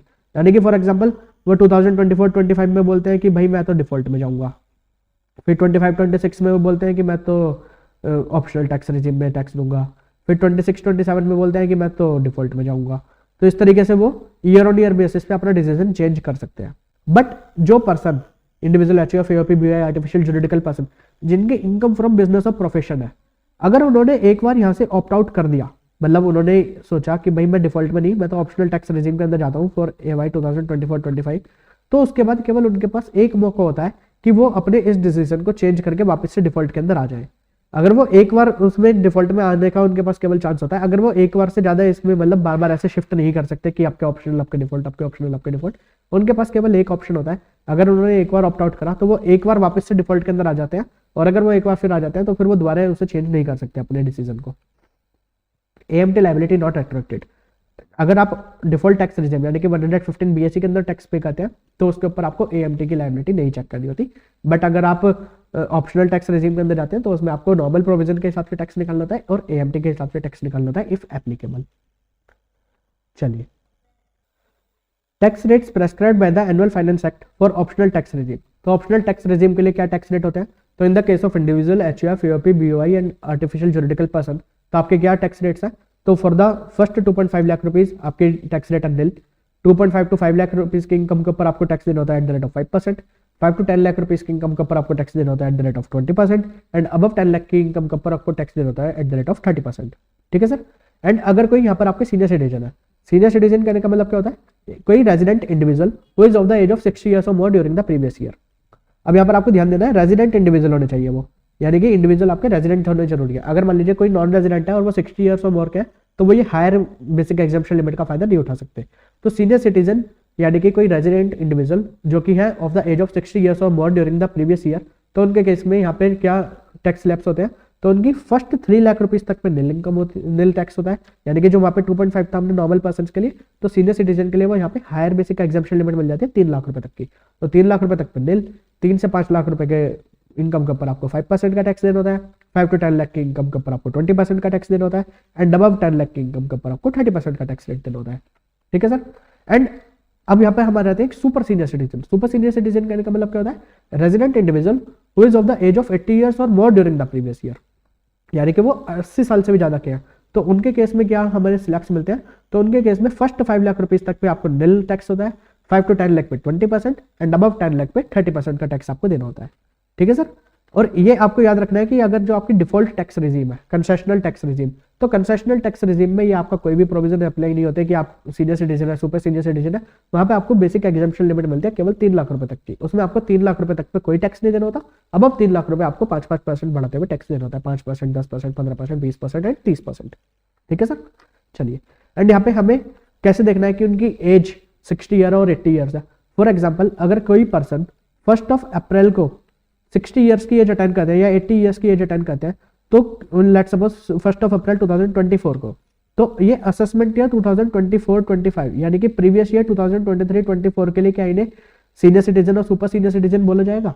तो यहाँ पर सीबीडीटी ने क्लैरिफाई करा है कि अगर कोई पर्सन 1 अप्रैल को 60 और 80 की एज अटेंड करते हैं तो उन्हें for the assessment year, for that particular assessment year and for the previous year 2023-24, यानी कि 1 अप्रैल को 1 अप्रैल को वो अपनी 60 और 80 की एज अटेंड करते हैं, उससे प्रीवियस डे यानी कि 31 मार्च को मान लिया जाएगा कि उन्होंने 60 की एज अपनी कंप्लीट कर ली थी एंड उसे उस पूरे प्रीवियस ईयर के लिए हायर बेसिक एग्जाम्पशन लिमिट का फायदा मिलेगा। Resident individual whose 60th birthday falls on 1 April 2024 would be treated as having attained the age of 60 years in the previous year 23-24 and would be eligible for higher basic exemption limit of 3 lakh while computing the tax liability for AY 2024-25। ठीक sir.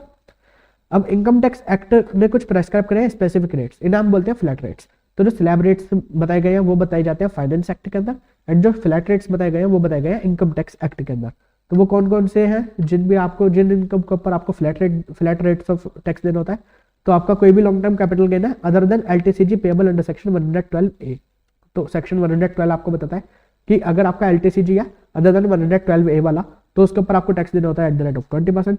112A पे आपको tax देना होता है @10% on the LTCG exceeding ₹1 lakh. यानी कि for example अगर आपका मान लीजिए 1.5 लाख रुपीज का एलटीसीजी होता है तो आपको 1 लाख रुपीज तक तो कोई भी टैक्स आपको पे नहीं करना होता। उससे ऊपर का जो आपका 0.5 लाख है इसके ऊपर आपको @10% का टैक्स पे करना होता है। ठीक है। अब ये 112A के अंदर कौन से एलटीसीजी को कवर करा गया है, तो इसे हम सिंपल भाषा में बोलेंगे एलटीसीजी एसटीटी पेड। और एसटीटी पेड कहने का मतलब क्या होता है कि आपकी ये शेयर मार्केट वाली इनकम है। सिंपल भाषा में अगर मैं आपको बताऊं तो आपकी शेयर मार्केट से रिलेटेड इनकम है। तो long term capital gain on transfer of equity share in a company, अगर आपको इक्विटी शेयर को ट्रांसफर करते हैं, या unit of equity oriented fund को ट्रांसफर करते हैं, या बिजनेस ट्रस्ट की यूनिट को ट्रांसफर करते हैं। किस किस को? Equity share, unit of equity oriented fund या यूनिट ऑफ बिजनेस ट्रस्ट। अगर आप इनको ट्रांसफर करते हैं तो इससे होने वाली जो इनकम है वो आपकी आएगी अंडर सेक्शन 112A, और इस पे आपको एसटीटी पे करना होना मैंडेटरी है। In the case of equity shares in a company आपको at the time of acquisition and transfer दोनों टाइम पे एसटीटी पे करना होना चाहिए। And in the case of equity oriented fund और यूनिट ऑफ बिजनेस ट्रस्ट, तो in case में अगर आपने ट्रांसफर के टाइम पे भी एसटीटी पे करा है तब भी आप 112A का बेनिफिट ले सकते हैं। और 112A के अंदर आपको 1 लाख रुपए तक आपका एग्जाम्प्ट होता है। 1 लाख के ऊपर आपको केवल 10% का टैक्स देना होता है। चलिए जी, नेक्स्ट 111A। तो जो भी हमने एलटीसीजी पढ़ा था एसटीटी पेड, सेम ये यहाँ पे एसटीसीजी एसटीटी पेड है। अब कौन एलटीसीजी कब होता है, एसटीसीजी कब होता है, ये सब हम डिस्कस करेंगे डिटेल में जब हम अपना कैपिटल गेन का चैप्टर डिस्कस करेंगे। तो 111 ये बताता है STCG on the transfer of equity shares in a company, unit of equity oriented mutual fund and unit of business trust. ठीक है। तो जो 3 एसेट हमने ऊपर कवर करी थी वही 3 एसेट यहाँ एसटीसीजी के लिए कवर हुई, एंड इसमें आपने एसटीटी पे करा होना चाहिए। The such transaction should be chargeable to STT. तो इस केस में आपको टैक्स लगता है 15% का। यहाँ पे आपका कोई भी वो रिलैक्सेशन दिया कि 1 लाख रुपए तक आपका टैक्स फ्री है कुछ, यहाँ पर आपको जितनी भी आपकी इनकम है, फॉर एग्जांपल यहाँ पे आपकी 1 लाख रुपए की भी इनकम है तो उस पर आपको डायरेक्टली 15% का टैक्स देना होता है। ठीक है सर। नेक्स्ट सेक्शन आता है हमारा सेक्शन 115BB। ये हमें बताता है विनिंग फ्रॉम, मतलब कि कैजुअल इनकम के बारे में बात करता है। कैजुअल इनकम यानी कि winning from lottery, crossword puzzle, race including horse races, card games, gambling. अगर आपको इससे कोई भी इनकम आती है तो उसके ऊपर आपको फ्लैट 30% का टैक्स रेट देना होता है, फ्लैट 30%। ठीक है सर। 115BBJ ये हमें बताता है net winning from the online games. तो नेट विनिंग, आपने ऑनलाइन गेम से अगर कोई भी आपने इनकम करी है तो उसकी जो नेट विनिंग होगी उसके ऊपर आपको टैक्स देना होगा flat tax at the rate of 30%। फिर हमारा नेक्स्ट सेक्शन आता है 115BBE। जो भी हमने अनडिस्क्लोज्ड इनकम पढ़ी थी under section 68, 69A, 69B, 69C, 69D, ये जो हमने अभी 6 सेक्शंस पढ़े थे, अगर उसके अंदर कहीं भी आपका कोई कैश क्रेडिट मिलता है, आपको कोई अनडिस्क्लोज्ड इन्वेस्टमेंट मिलती है, कोई आपकी मतलब आपने कम इन्वेस्टमेंट डिस्क्लोज करी हुई है, या आपने कोई एक्सपेंडिचर डाल रखा है जिसका आप नेचर और सोर्स नहीं बता पा रहे, या आपने कोई हुंडे पे लोन वगैरह लिया जिसका आपने रिपेमेंट करा other than bye way of account पे चेक, तो वो जो भी आपकी इनकम डीम करी जाती है उसके ऊपर आपको टैक्स लगता है एट द रेट ऑफ 60%। ठीक है सर। तो उस पर आपको टैक्स लगता है at the rate of 60%। Section 68, 69, 69 A, B, C, D would be taxed at the rate of 60% plus surcharge at the rate of 25%। इसके ऊपर 25% का सरचार्ज लगता है और फिर 4% का हेल्थ एंड एजुकेशन सेस लगता है। तो इससे यहाँ पे आपकी टोटल जो निकल कर आता है tax rate, effective tax rate, वो आपका निकल कर आता है 78%। एंड इसके बाद भी गवर्नमेंट यहाँ पे रुकती नहीं है, फिर इसके ऊपर आपको और मारती है, फिर इसके ऊपर लगाती है पेनल्टी। तो अगर आपकी कोई भी इस तरीके से आप अपनी इनकम को अनडिस्क्लोज करने का सोच रहे हैं तो आप ये मत करना, क्योंकि जितनी आपकी इनकम बनेगी उससे ज्यादा का आपसे टैक्स कलेक्ट कर लेंगे। इससे बढ़िया जो भी आपको 20-30% जिस भी स्लैब के अंदर आप आते हैं वो टैक्स उतना दीजिए, बाकी 70% इनकम आप अपनी एंजॉय करिए। और इसमें आपको कोई बेसिक एग्जाम्पशन लिमिट भी नहीं मिलेगी और इसमें आपको कोई भी set of and carry forward के प्रोविजंस भी अप्लाई नहीं करने दिए जाएंगे। ठीक सर, चलिए जहां तक का clear. Now come to surcharge in case of the individual HUF AOP। AOP यहाँ पे कौन सी वाली AOP other than the AOP consist of only company as members. अगर किसी AOP की जितने भी मेंबर है वो सभी कंपनी है तो वो वाले AOP यहाँ पे हम डिस्कस नहीं कर रहे, उससे अलग। अगर मान लीजिए किसी AOP के अंदर एक मेंबर इंडिविजुअल है, एक कंपनी है, तो वो वाला AOP, या किसी AOP के अंदर कोई कंपनी नहीं है, इंडिविजुअल HUF बाकी सब है, तो वो वाला AOP। तो उन AOP को यहाँ पे हम डिस्कस कर रहे हैं। In case of individual HUF AOP BOI and artificial juridical person pay tax under default tax regime under section 115 BSE। अगर कोई individual HUF AOP BOI artificial juridical person 115 BSE को ऑप्ट करता है, यानी कि डिफॉल्ट टैक्स रिजीम के अंदर जाता है, तो उसके ऊपर क्या सरचार्ज लगेगा? तो वो सरचार्ज के रेट्स पढ़ने से पहले मैं आपको बताता हूँ। तो हमारे पास यहाँ पे 4 इनकम है जिन्हें हम बोलते हैं for the surcharge special income. कौन कौन सी इनकम?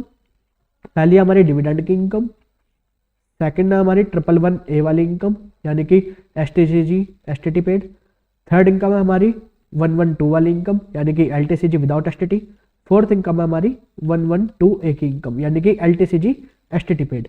तो ये 4 इनकम हमारी स्पेशल इनकम है एंड इन 4 इनकम्स के ऊपर गवर्नमेंट ने बोला है कि कभी भी आपका जो सरचार्ज होगा वो 15% से ज्यादा नहीं होगा। चाहे आपकी ये 4 इनकम मान लीजिए 10 करोड़ रुपए की भी अगर ये आपको 4 इनकम मिलाकर आ रही है, तब भी आपके जो इसके ऊपर सरचार्ज देना होगा वो एट मैक्स 15% का ही आपको सरचार्ज देना होगा, 15% से ज्यादा का नहीं। ठीक है, तो where the total income including dividend income, मतलब ये चारों स्पेशल इनकम, मैं इसे ऐसे बोलूंगा including 4 special incomes is greater than 50 lakh but up to or equal to 1 crore रुपए। यानी कि अगर आपकी इनकम इन चारों इनकम को मिलाकर 50 लाख रुपए से ज्यादा है बट 1 करोड़ या 1 करोड़ तक है, तो उस केस में आपको सरचार्ज कितना लगेगा? तो आपको सरचार्ज लगेगा एट द रेट ऑफ 10%। अगर ये चारों इनकम्स को मिलाकर आपकी इनकम एक्सीड करती है 1 CR से but that is up to or equal to 2 CR, 1 crore से 2 करोड़ की रेंज में आपकी इनकम है, तो आपको सरचार्ज कितना लगेगा? 15%। अगर आपको ये चारों इनकम हटाकर excluding this 4 incomes special income, dividend, LTCG 112, LTCG 112A and STCG 111A, अगर ये चारों इनकम को हटाकर आपकी इनकम बाकी की इनकम 2 करोड़ रुपए से ज्यादा है, तो उस केस में आपको उस इनकम के ऊपर सरचार्ज देना होगा एट द रेट ऑफ 25%।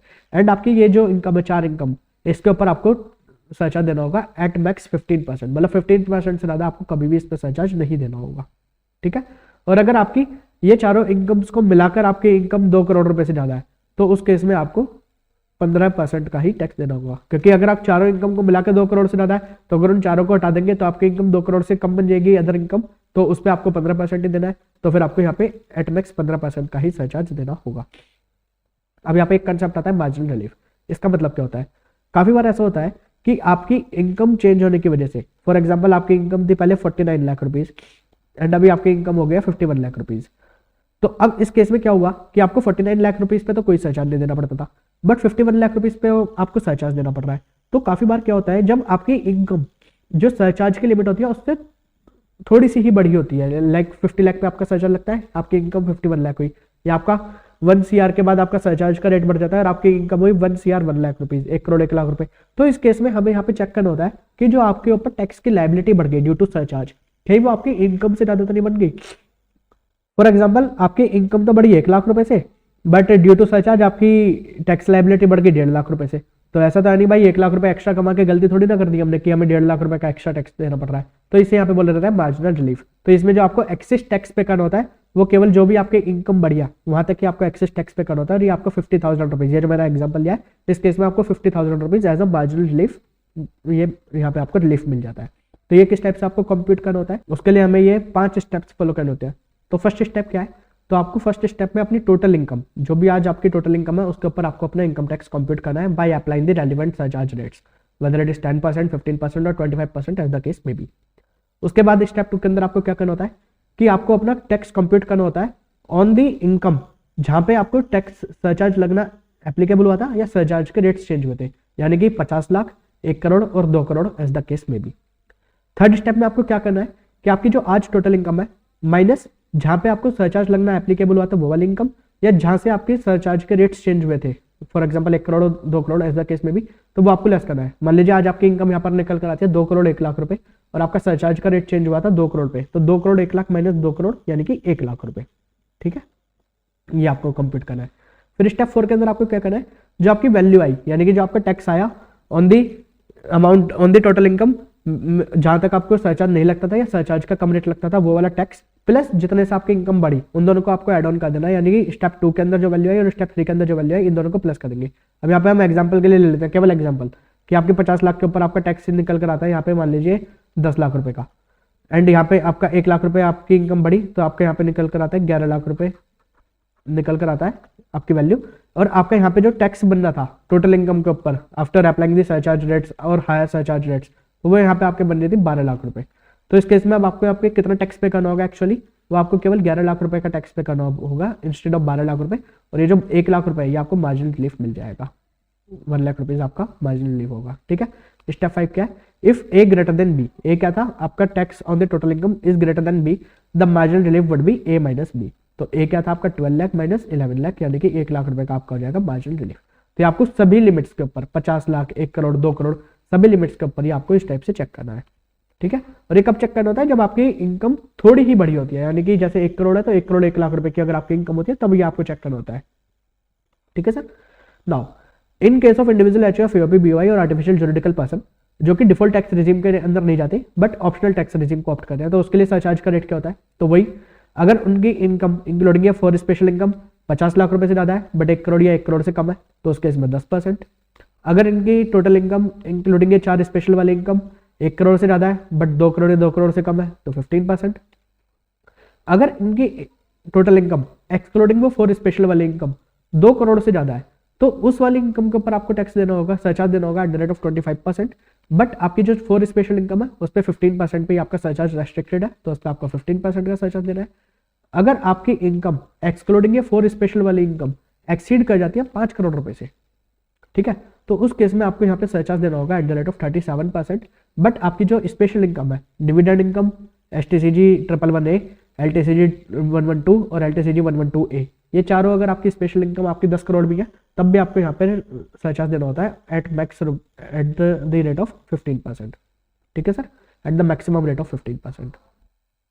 ठीक, और अगर आपकी टोटल इनकम इंक्लूडिंग ये सारी इनकम आपकी 2 करोड़ रुपए से ज्यादा है तो आपको 15% का ही टैक्स रेट देना होता है। तो ये वहाँ पे अब ऑप्शनल टैक्स रिजीम में और डिफॉल्ट टैक्स रिजीम में क्या डिफरेंस है, तो डिफॉल्ट टैक्स रिजीम में आपका मैक्सिमम जो सरचार्ज है वो 25% है, बट ऑप्शनल टैक्स रिजीम के ऊपर 2 करोड़ से 5 करोड़ तक की इनकम के ऊपर 25% है। बट अगर आपकी इनकम अदर देन वो 4 स्पेशल इनकम 5 करोड़ रुपए से ज्यादा हो जाती है तो आपको उसके ऊपर 37% के रेट से सरचार्ज देना होता है। और इसमें भी आपको मार्जिनल रिलीफ उसी टाइप से कंप्यूट करना है कि आपको पहले अपनी टोटल इनकम के ऊपर टैक्स कंप्यूट करना है, फिर आपको टैक्स कंप्यूट करना होता है आपकी उस वाली इनकम पे जहाँ पे आपको सरचार्ज लगना एप्लीकेबल हुआ था, ये सरचार्ज के रेट्स चेंज हुए थे इन the case of default tax, in the case of optional tax regime 50 lakh 1 crore 2 crore and 5 crore. फिर आपको कंप्यूट करनी होती है कि आपकी जो टोटल इनकम है माइनस जो इस इनकम पे आपके सरचार्ज लगना एप्लीकेबल होता है जहाँ से आपके रेट्स चेंज हुए थे तो वो डिफरेंस आपको निकालना होता है। फिर स्टेप 2 एंड स्टेप 3 को प्लस करना होता है, और अगर आपका total tax liability on the total income exceed करती है आपकी जो कि टैक्स बनता है ऑन द इनकम जहां तक आपको सरचार्ज नहीं देना था, एंड प्लस जो आपकी अब इनकम एक्सीड हुई आपकी इनकम सरचार्ज लिमिट से बढ़ी, तो अगर उन दोनों को प्लस करके आपका if A greater than B तो आपको मार्जिनल रिलीफ मिल जाता है ए माइनस बी का, जैसे हमने आपके डिफॉल्ट टैक्स रिजीम के लिए पढ़ा था। तो मार्जिनल रिलीफ कंप्यूट करने का प्रोसीजर बिल्कुल सेम टू सेम है। ठीक है सर, चलिए now come to next concept हमारा है फर्म के टैक्स रेट्स। ये सब आपको इलस्ट्रेशन दे रखी है, ये सब आपको एक बार खुद से करके देखनी है, इसके अंदर आपको मार्जिनल रिलीफ किस टाइप से कंप्यूट करना है वो सब समझ आ जाएगा। Next, tax rates in the case of firm, LLP और लोकल अथॉरिटी। तो यहाँ पे 3 पर्सन और कवर कर लिया, फर्म एलएलपी, मतलब एलएलपी तो फर्म का ही पार्ट होता है, फर्म और लोकल अथॉरिटी। तो इनके लिए क्या टैक्स रेट होता है 30%। और जो भी आपकी स्पेशल टैक्स रेट वाली इनकम होती है 111, 111A, 112A, 112, ये सब आपको स्पेशल टैक्स रेट पे ही देने होते हैं, फ्लैट टैक्स रेट पे। सरचार्ज के इसके लिए क्या होता है कि अगर आपकी इनकम एक्सीड करती है 1 करोड़ से तो आपको सरचार्ज देना होता है @12%। और मार्जिनल रिलीफ इसके अंदर भी आपको चेक करना होता है, मार्जिनल रिलीफ अवेलेबल होता है। कोऑपरेटिव सोसाइटी के लिए अगर आप नॉर्मल प्रोविजन में जाते हैं, यानी कि आप नॉर्मल प्रोविजन को ऑप्ट करते हैं, तो उस केस में आपके क्या टैक्स रेट होंगे। अगर आपकी इनकम 10,000 रुपीज तक है तो 10% ऑफ द इनकम, अगर आपकी इनकम 10,000 से 20,000 की रेंज में है तो 20% ऑफ द इनकम, और अगर एक्सीडिंग 20,000 रुपीज है तो 30% ऑफ द इनकम। ठीक है। और यहाँ पे एक हमें, जैसे हमने individual HUF AOP BOI artificial juridical person के लिए पढ़ा था 115 बीएसी, सेम यहाँ पर भी कोऑपरेटिव सोसाइटीज के लिए भी 2 सेक्शन बनाए गए हैं, 115 बीएडी एंड 115 बीएई, जो कि हमें बताते हैं कुछ कंसेशनल टैक्स के रेट्स के बारे में। मैन्युफैक्चरिंग कोऑपरेटिव सोसाइटी जो कि रेजिडेंट इन इंडिया है वो ऑप्ट कर सकते हैं 115 बीएई, और अगर कोई और कोऑपरेटिव सोसाइटी है जो कि मैन्युफैक्चरिंग के अंदर नहीं है तो उस केस में वो ऑप्ट कर सकती है 115 बीएडी। तो इसके ऊपर क्या क्या टैक्स रेट होते हैं, तो मैन्युफैक्चरिंग 115 बीएई के लिए होता है 15% और 115 बीएडी के लिए होता है 22%। ठीक है जी। इसकी डिटेल डिस्कशन फाइनल लेवल पे करना है, वो आपके इंटरमीडिएट लेवल पे नहीं है। और जो भी आपकी स्पेशल डेट्स की इनकम होती है वो आपको स्पेशल डेट पे ही देनी है। सरचार्ज इसमें किस तरीके से लगता है कि अगर आप नॉर्मल प्रोविजन में है और आपकी इनकम ग्रेटर देन 1 CR है बट अप टू 10 CR है तो उस केस में आपको सरचार्ज देना होता है @7% और मार्जिनल रिलीफ आपको अवेलेबल होता है। अगर आप नॉर्मल प्रोविजन के अंदर ही है और आपकी इनकम एक्सीडिंग 10 CR है तो उस केस में आपको सरचार्ज देना होता है @12% और मार्जिनल रिलीफ आपको अवेलेबल होता है। ठीक है। बट अगर आप 115 बीएडी और 115 बीएई को ऑप्ट कर लेते हैं तो उस केस में इररेस्पेक्टिव ऑफ एनी इनकम आपको 10% का सरचार्ज देना होता है, तो क्योंकि यहाँ पर आपकी कोई थ्रेशोल्ड लिमिट नहीं है तो इसलिए यहाँ पर आपको कोई भी मार्जिनल रिलीफ वगैरह चेक नहीं करना होता। तो यहाँ पे आपको फ्लैट सरचार्ज देना होता है @10%। तो 15% प्लस 10% और 22% plus 10% as the case may be. ठीक है जी। Now come to domestic company. अब कंपनी में हमने पढ़ा था 2 तरीके की कंपनी होती है, डोमेस्टिक कंपनी, फॉरेन कंपनी। तो डोमेस्टिक कंपनी के लिए टैक्स रेट क्या है, इफ द टोटल टर्नओवर और gross receipt in the previous year 21-22। ठीक है। तो अभी हमारे लिए रेलेवेंट प्रीवियस ईयर कौन सा है, 23-24। तो उससे प्रेसिडेंट टू प्रेसिडेंट, यानी कि 22-23 नहीं देख रहे, 21-22 देख रहे हैं। अगर उसमें आपकी टोटल टर्नओवर लेस देन और इक्वल टू 400 करोड़ है तो आपको 25% का टैक्स रेट देना है, और अगर आपकी टोटल टर्नओवर 400 करोड़ रुपए से ज़्यादा किया तो आपको 30% ऑफ द टोटल इनकम का टैक्स देना है। और इसमें भी आपको ऑप्शन दिया है 115 BAB एंड 115 BAA, ये आपको 2 ऑप्शन इसके अंदर भी मिलते हैं। In case of domestic manufacturing company, manufacture of article और थिंग, तो यहाँ पर आप 115 BAB को ऑप्ट कर सकते हैं जिसमें आपको 15% का इनकम टैक्स देना होगा। और अगर आप कोई और डोमेस्टिक कंपनी है जो मैन्युफैक्चरिंग नहीं करते तो उस केस में आप 22% का टैक्स दे सकते हैं अंडर सेक्शन 115 BAA। ठीक है। तो सेम एज कोऑपरेटिव सोसाइटी, यहाँ पर भी आपको 2 टैक्स मिलते हैं, 2 टैक्स रेट्स मिलते हैं, 15% एंड 22%। और यहाँ पे भी आपका जो सरचार्ज के रेट्स हैं वो बिल्कुल कोऑपरेटिव सोसाइटी की तरह सेम है, और ये भी सेक्शन भी आपको फाइनल लेवल पर पढ़ने हैं। और इसके अंदर सरचार्ज किस टाइप से लगता है, तो अगर आप 115 BAA और BAB को ऑप्ट नहीं करते, यानी कि आप नॉर्मल रेजिम के अंदर जाते हैं, तो उस केस में अगर आपकी इनकम ग्रेटर देन 1 CR है बट अप टू 10 CR है तो आपको सरचार्ज देना होता है @7%। बट अगर आपकी इनकम ग्रेटर देन 10 CR है तो आपको सरचार्ज देना होता है @12% एंड मार्जिनल रिलीफ आपका अवेलेबल होता है दोनों केसेस में। बट अगर आप 115 BAA और BAB को ऑप्ट कर लेते हैं और कंसेशनल टैक्स रेजिम में चले जाते हैं 15% और 22% वाले में, तो उस केस में आपको विदाउट एनी थ्रेशोल्ड लिमिट आपको 10% का सरचार्ज देना होता है, और इसलिए आपको यहाँ पर कोई भी मार्जिनल रिलीफ नहीं मिलता। तो यहाँ पे आपका टैक्स क्या बनता है, 15% प्लस 10% और 22% plus 10% as the case may be. ठीक है सर। अब नाउ फॉरेन कंपनी के केस में अगर आपको कोई भी royalty fee for technical service वगैरह मिलती है गवर्नमेंट ऑफ इंडिया से, फॉर अगर आपका कॉन्ट्रैक्ट था बिटवीन दिस स्पेसिफाइड पीरियड, जो आज की डेट में आपके लिए बिल्कुल रेलिवेंट है, तो इस पे आपको 50% का टैक्स रेट लगता था, जो आप मतलब ये केवल आपको समझाने के लिए आप इसे छोड़ सकते हैं। अभी जो आपकी टोटल इनकम होती है तो उसके ऊपर आपको केवल 40% का टैक्स रेट देना होता है फॉरेन कंपनी के केसेस में।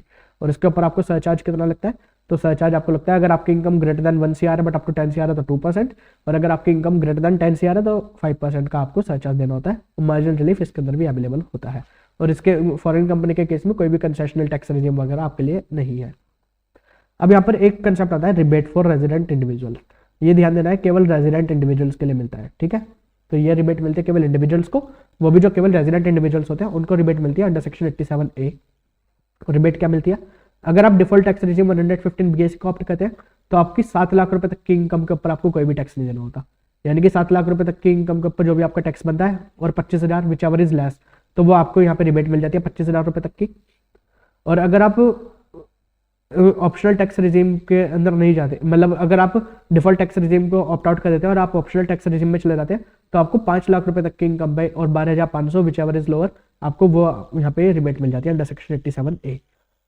डिफॉल्ट टैक्स रिजीम के अंदर आपको एक बेनिफिट और मिलता है कि अगर मान लीजिए आपकी इनकम 7 लाख रुपए से बढ़ती है एंड 7 लाख रुपए से बढ़ने से आपका जो टैक्स बन जाता है वो आपकी इनकम से ज़्यादा बन जाता है, तो उस केस में आपको रिलीफ मिल जाता है under section 87A। For example मान लीजिए आपकी इनकम हो गई 7,15,000 रुपये, ठीक है। तो अब यहाँ पर आपको क्या करना है कि आपकी टोटल इनकम माइनस 7 लाख, यानी कि 7,15,000 आपकी आप टोटल इनकम है, माइनस 7 लाख रुपये तक आपको टैक्स नहीं देना था, तो आपके यहाँ पर स्टेप 1 के अंदर क्या वैल्यू निकल कर आती है 15,000 रुपये। अब आपको अपना इनकम टैक्स लायबिलिटी कंप्यूट करना है अंदर टोटल इनकम, यानी कि 7,15,000 रुपये के ऊपर आपकी क्या इनकम टैक्स लायबिलिटी बनती है। तो ये कैसे कंप्यूट होगी आपकी 0 to 3 lakh nil, 3 to 6 lakh 5% and 6 to 7.15 lakh 10%। तो ये आपका कितनी टैक्स लायबिलिटी बनकर आएगी यहाँ पे, तो 3 लाख का 15%, सॉरी 3 लाख का 5%, तो ये निकल कर आता है 15,000 और 1,15,000 का 10%, तो ये आता है 11,500। तो यहाँ पर आपकी टैक्स लायबिलिटी कितनी बनी 11,500 प्लस 15,000 इज इक्वल टू 26,500। तो 15,000 की इनकम बढ़ने की वजह से आपकी टैक्स लायबिलिटी 26,500 रुपये की आ गई। तो इस केस में आपको रिलीफ मिल जाएगा और जो आपसे टैक्स लिया जाएगा वो केवल 15,000 रुपये का ही आपसे टैक्स लिया जाएगा। तो आपको रिलीफ कितने रुपए का मिल जाएगा, तो 26,500 माइनस 15,000, तो ये आपको 11,500 रुपये का रिलीफ मिल जाएगा, तो 15,000 रुपये का आपको टैक्स पे करना होगा। ठीक है सर, चलिए। और आपकी जो ऑप्शनल टैक्स रिजीम है उसके अंदर आपको 5 लाख रुपए तक की इनकम के ऊपर टैक्स नहीं देना होता, तो आपको 12,500 रुपये की रिबेट मिल जाती है उसमें। चलिए, नाउ ये हमारा इस चैप्टर का लास्ट कंसेप्ट है पार्शियल इंटीग्रेशन। अब ये क्या है, हमने पढ़ा था कि एग्रीकल्चर इनकम हमारी एग्जेम्प्ट इनकम होती है, बट यहाँ पे सरकार बड़ी इंटेलिजेंट है और वो क्या करती है कि टैक्स रेट्स को बढ़ाने के लिए अगर कोई पर्सन एग्रीकल्चर इनकम बनाता है तो उस पर पार्शियल इंटीग्रेशन के प्रोविजंस को अप्लाई कर देते हैं। अब उसमें ये क्या होता है, ये मैं आपको पार्शियल इंटीग्रेशन समझाता हूँ। Partial integration of agriculture income with non agriculture income, it is applicable to individual HUF, AOP, BOI and artificial juridical person, यानी कि कंपनी, फर्म, एलएलपी, इन कंपनी, फर्म, एलएलपी और लोकल अथॉरिटी, इनके ऊपर ये applicable नहीं होता। केवल individual HUF, AOP, BOI, artificial juridical person, इनके ऊपर पार्शियल इंटीग्रेशन एप्लीकेबल होता है। वो भी कब, जब आपकी net agriculture income should exceed 5,000 rupees per annum और आपकी जो नॉन एग्रीकल्चर इनकम है वो should exceed the basic exemption limit. अब वो बेसिक एग्जाम्पशन लिमिट अगर आप डिफॉल्ट टैक्स रिजीम में है तो 3 लाख रुपए, अगर आप नॉर्मल टैक्स रिजीम में है तो 60 ईयर्स से कम के हैं तो 2.5, 60 to 80 ईयर्स के हैं तो 3 लाख और अबव 80 ईयर्स के हैं तो 5 लाख रुपीज। तो एज द केस में भी जो अभी आपकी बेसिक एग्जाम्पशन लिमिट है, अगर आपकी अदर देन एग्रीकल्चर इनकम उससे एक्सीड कर जाती है तब आपके ऊपर पार्शियल इंटीग्रेशन के प्रोविजन अप्लाई होंगे।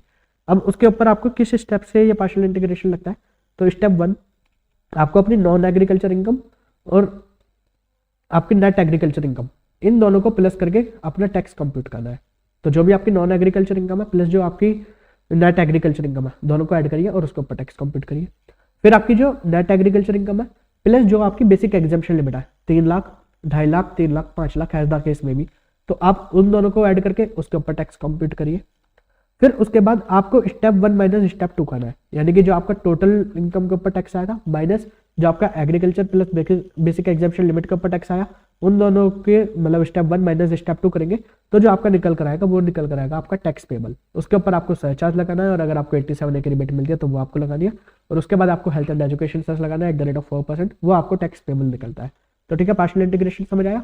तो पहले आपको क्या करना है, agri income plus non agri income को प्लस करके उस पर टैक्स निकालना है, फिर non agri income plus basic exemption limit को प्लस करके उस पर टैक्स निकालना है, फिर जो आपका स्टेप 1 के अंदर टैक्स आया था माइनस स्टेप 2, तो वो जो आपका निकल कर आएगा फाइनल अमाउंट। फॉर एग्जांपल यहाँ पे मान लेते हैं यहाँ पर आपका टैक्स निकल कर आया ये 20,000 रुपये, यहाँ पे आपका टैक्स निकल कर आता है 10,000 रुपये, तो 20 माइनस 10,000 रुपये अब आपको यहाँ पे टैक्स देना होगा और 10,000 रुपये के ऊपर फिर आपको यहाँ पे आपको सरचार्ज लगता है, रिबेट मिलती है, जो भी मिलती है वो plus health and education cess @4%, वो अप्लाई करने के बाद आपका फाइनल टैक्स पेबल निकल कर आएगा। इसकी प्रैक्टिस करने के लिए आप ये एक बार इलस्ट्रेशन देख लेना तो आपको ये पार्शियल इंटीग्रेशन का कॉन्सेप्ट भी समझ आ जाएगा। ठीक है जी, तो इसी के साथ ये वाला चैप्टर हमारा यहाँ पे फिनिश होता है एंड आई होप कि आपको सभी कंसेप्ट अच्छी तरीके से समझ आ गए होंगे। आप इस वीडियो को अच्छी तरीके से सुनिए, समझिए, अपने मॉड्यूल को साथ में खोल कर रखिए, मॉड्यूल के साथ पढ़िए। ICAI के मॉड्यूल से पढ़ाने के पीछे का बेसिक इंटेंट हमारा यही है जिससे कि आपकी फुल कवरेज, अब ये जो हम यहाँ पे पढ़ रहे हैं इससे आप ना कि केवल अपने डेस्क्रिप्टिव क्वेश्चंस के लिए रेडी होते हैं, ना आपके कंसेप्ट के लिए होते हैं। साथ ही साथ आप इसमें एमसीक्यू के लिए भी आप रेडी हो जाते हैं, क्योंकि एमसीक्यू भी आपको इन्हीं के बीच में से उठा उठा के पूछे जाएंगे। इसलिए हम यहाँ पे आईसीआई के स्टडी मटेरियल से डायरेक्टली रिवाइज करा रहे हैं आपको। तो अब आपको क्या करना है, बस आपको इतना सा काम करना है कि अभी सभी जितने भी इलस्ट्रेशन थे इस चैप्टर में और इस चैप्टर के एंड में जो भी टेस्ट नॉलेज के क्वेश्चन है, मैं आपसे कुछ नहीं कह रहा कि आप अभी आरटीपी सॉल्व करो, एमटीपी सॉल्व करो, आप कुछ मत सॉल्व करना अभी फिलहाल के लिए। आप केवल इलस्ट्रेशन एंड टेस्ट नॉलेज जो आपके स्टडी मटेरियल के अंदर दिए गए हैं, आप केवल इन सबको सॉल्व कर लीजिए। सीएमए वाले स्टूडेंट्स अपने सीएमए के मॉड्यूल्स के क्वेश्चंस को सॉल्व कर सकते हैं, और ये सब सॉल्व करने के बाद आपका ये वाला चैप्टर बिल्कुल अच्छी तरीके से रेडी हो जाएगा। और अगर आपको किसी भी क्वेश्चन के अंदर, किसी भी कंसेप्ट के अंदर कोई भी इशू आता है, तो आप मेरे को मेरे व्हाट्सअप नंबर पे जो मैंने आपको दिया था, मैं आपको दोबारा बता देता हूँ, 9634679382, इसके ऊपर आप मेरे को व्हाट्सएप पे मैसेज कर सकते हैं। प्लीज कॉल मत करना, कॉल अटेंड में नहीं कर पाऊंगा। आप व्हाट्सएप पे मैसेज करिए, विद इन द 24 आवर्स मैं आपको इसके ऊपर रिप्लाई कर दूंगा, आपके डाउट्स को सॉल्व कर दूंगा। और आप हमारे कमेंट सेक्शन के अंदर भी अपने डाउट्स को लिख सकते हैं, मैं उसमें भी आपको डाउट आपके सॉल्व कर दूंगा। ठीक है जी, तो बस आपसे मेरी यही रिक्वेस्ट है। ठीक है सर, तो अगर आपको हमारी वीडियो पसंद आई तो प्लीज वीडियो को लाइक कर दीजिए, अपने इसे दोस्तों के साथ शेयर करिए, क्योंकि ज्ञान बांटने से ज्ञान आपका बढ़ता है। जब और दोस्तों को भी इस वीडियो से फायदा होगा तो वो भी आपको बोलेंगे कि आपने उन्हें बहुत अच्छा कंटेंट शेयर करा। तो इस वीडियो को लाइक करिए, शेयर करिए एंड अपने रिव्यूज कमेंट सेक्शन के अंदर हमें बताइए, और हमारे चैनल को भी प्लीज आप सब्सक्राइब कर लीजिए, सो दैट कि आपको सभी नोटिफिकेशन टाइम से मिलती रहे एंड आपकी कोई भी वीडियो मिस ना हो। तो इसी के साथ आज के हम अपने इस रिवीजन वीडियो को फिनिश करते हैं। Thank you, goodbye, signing of.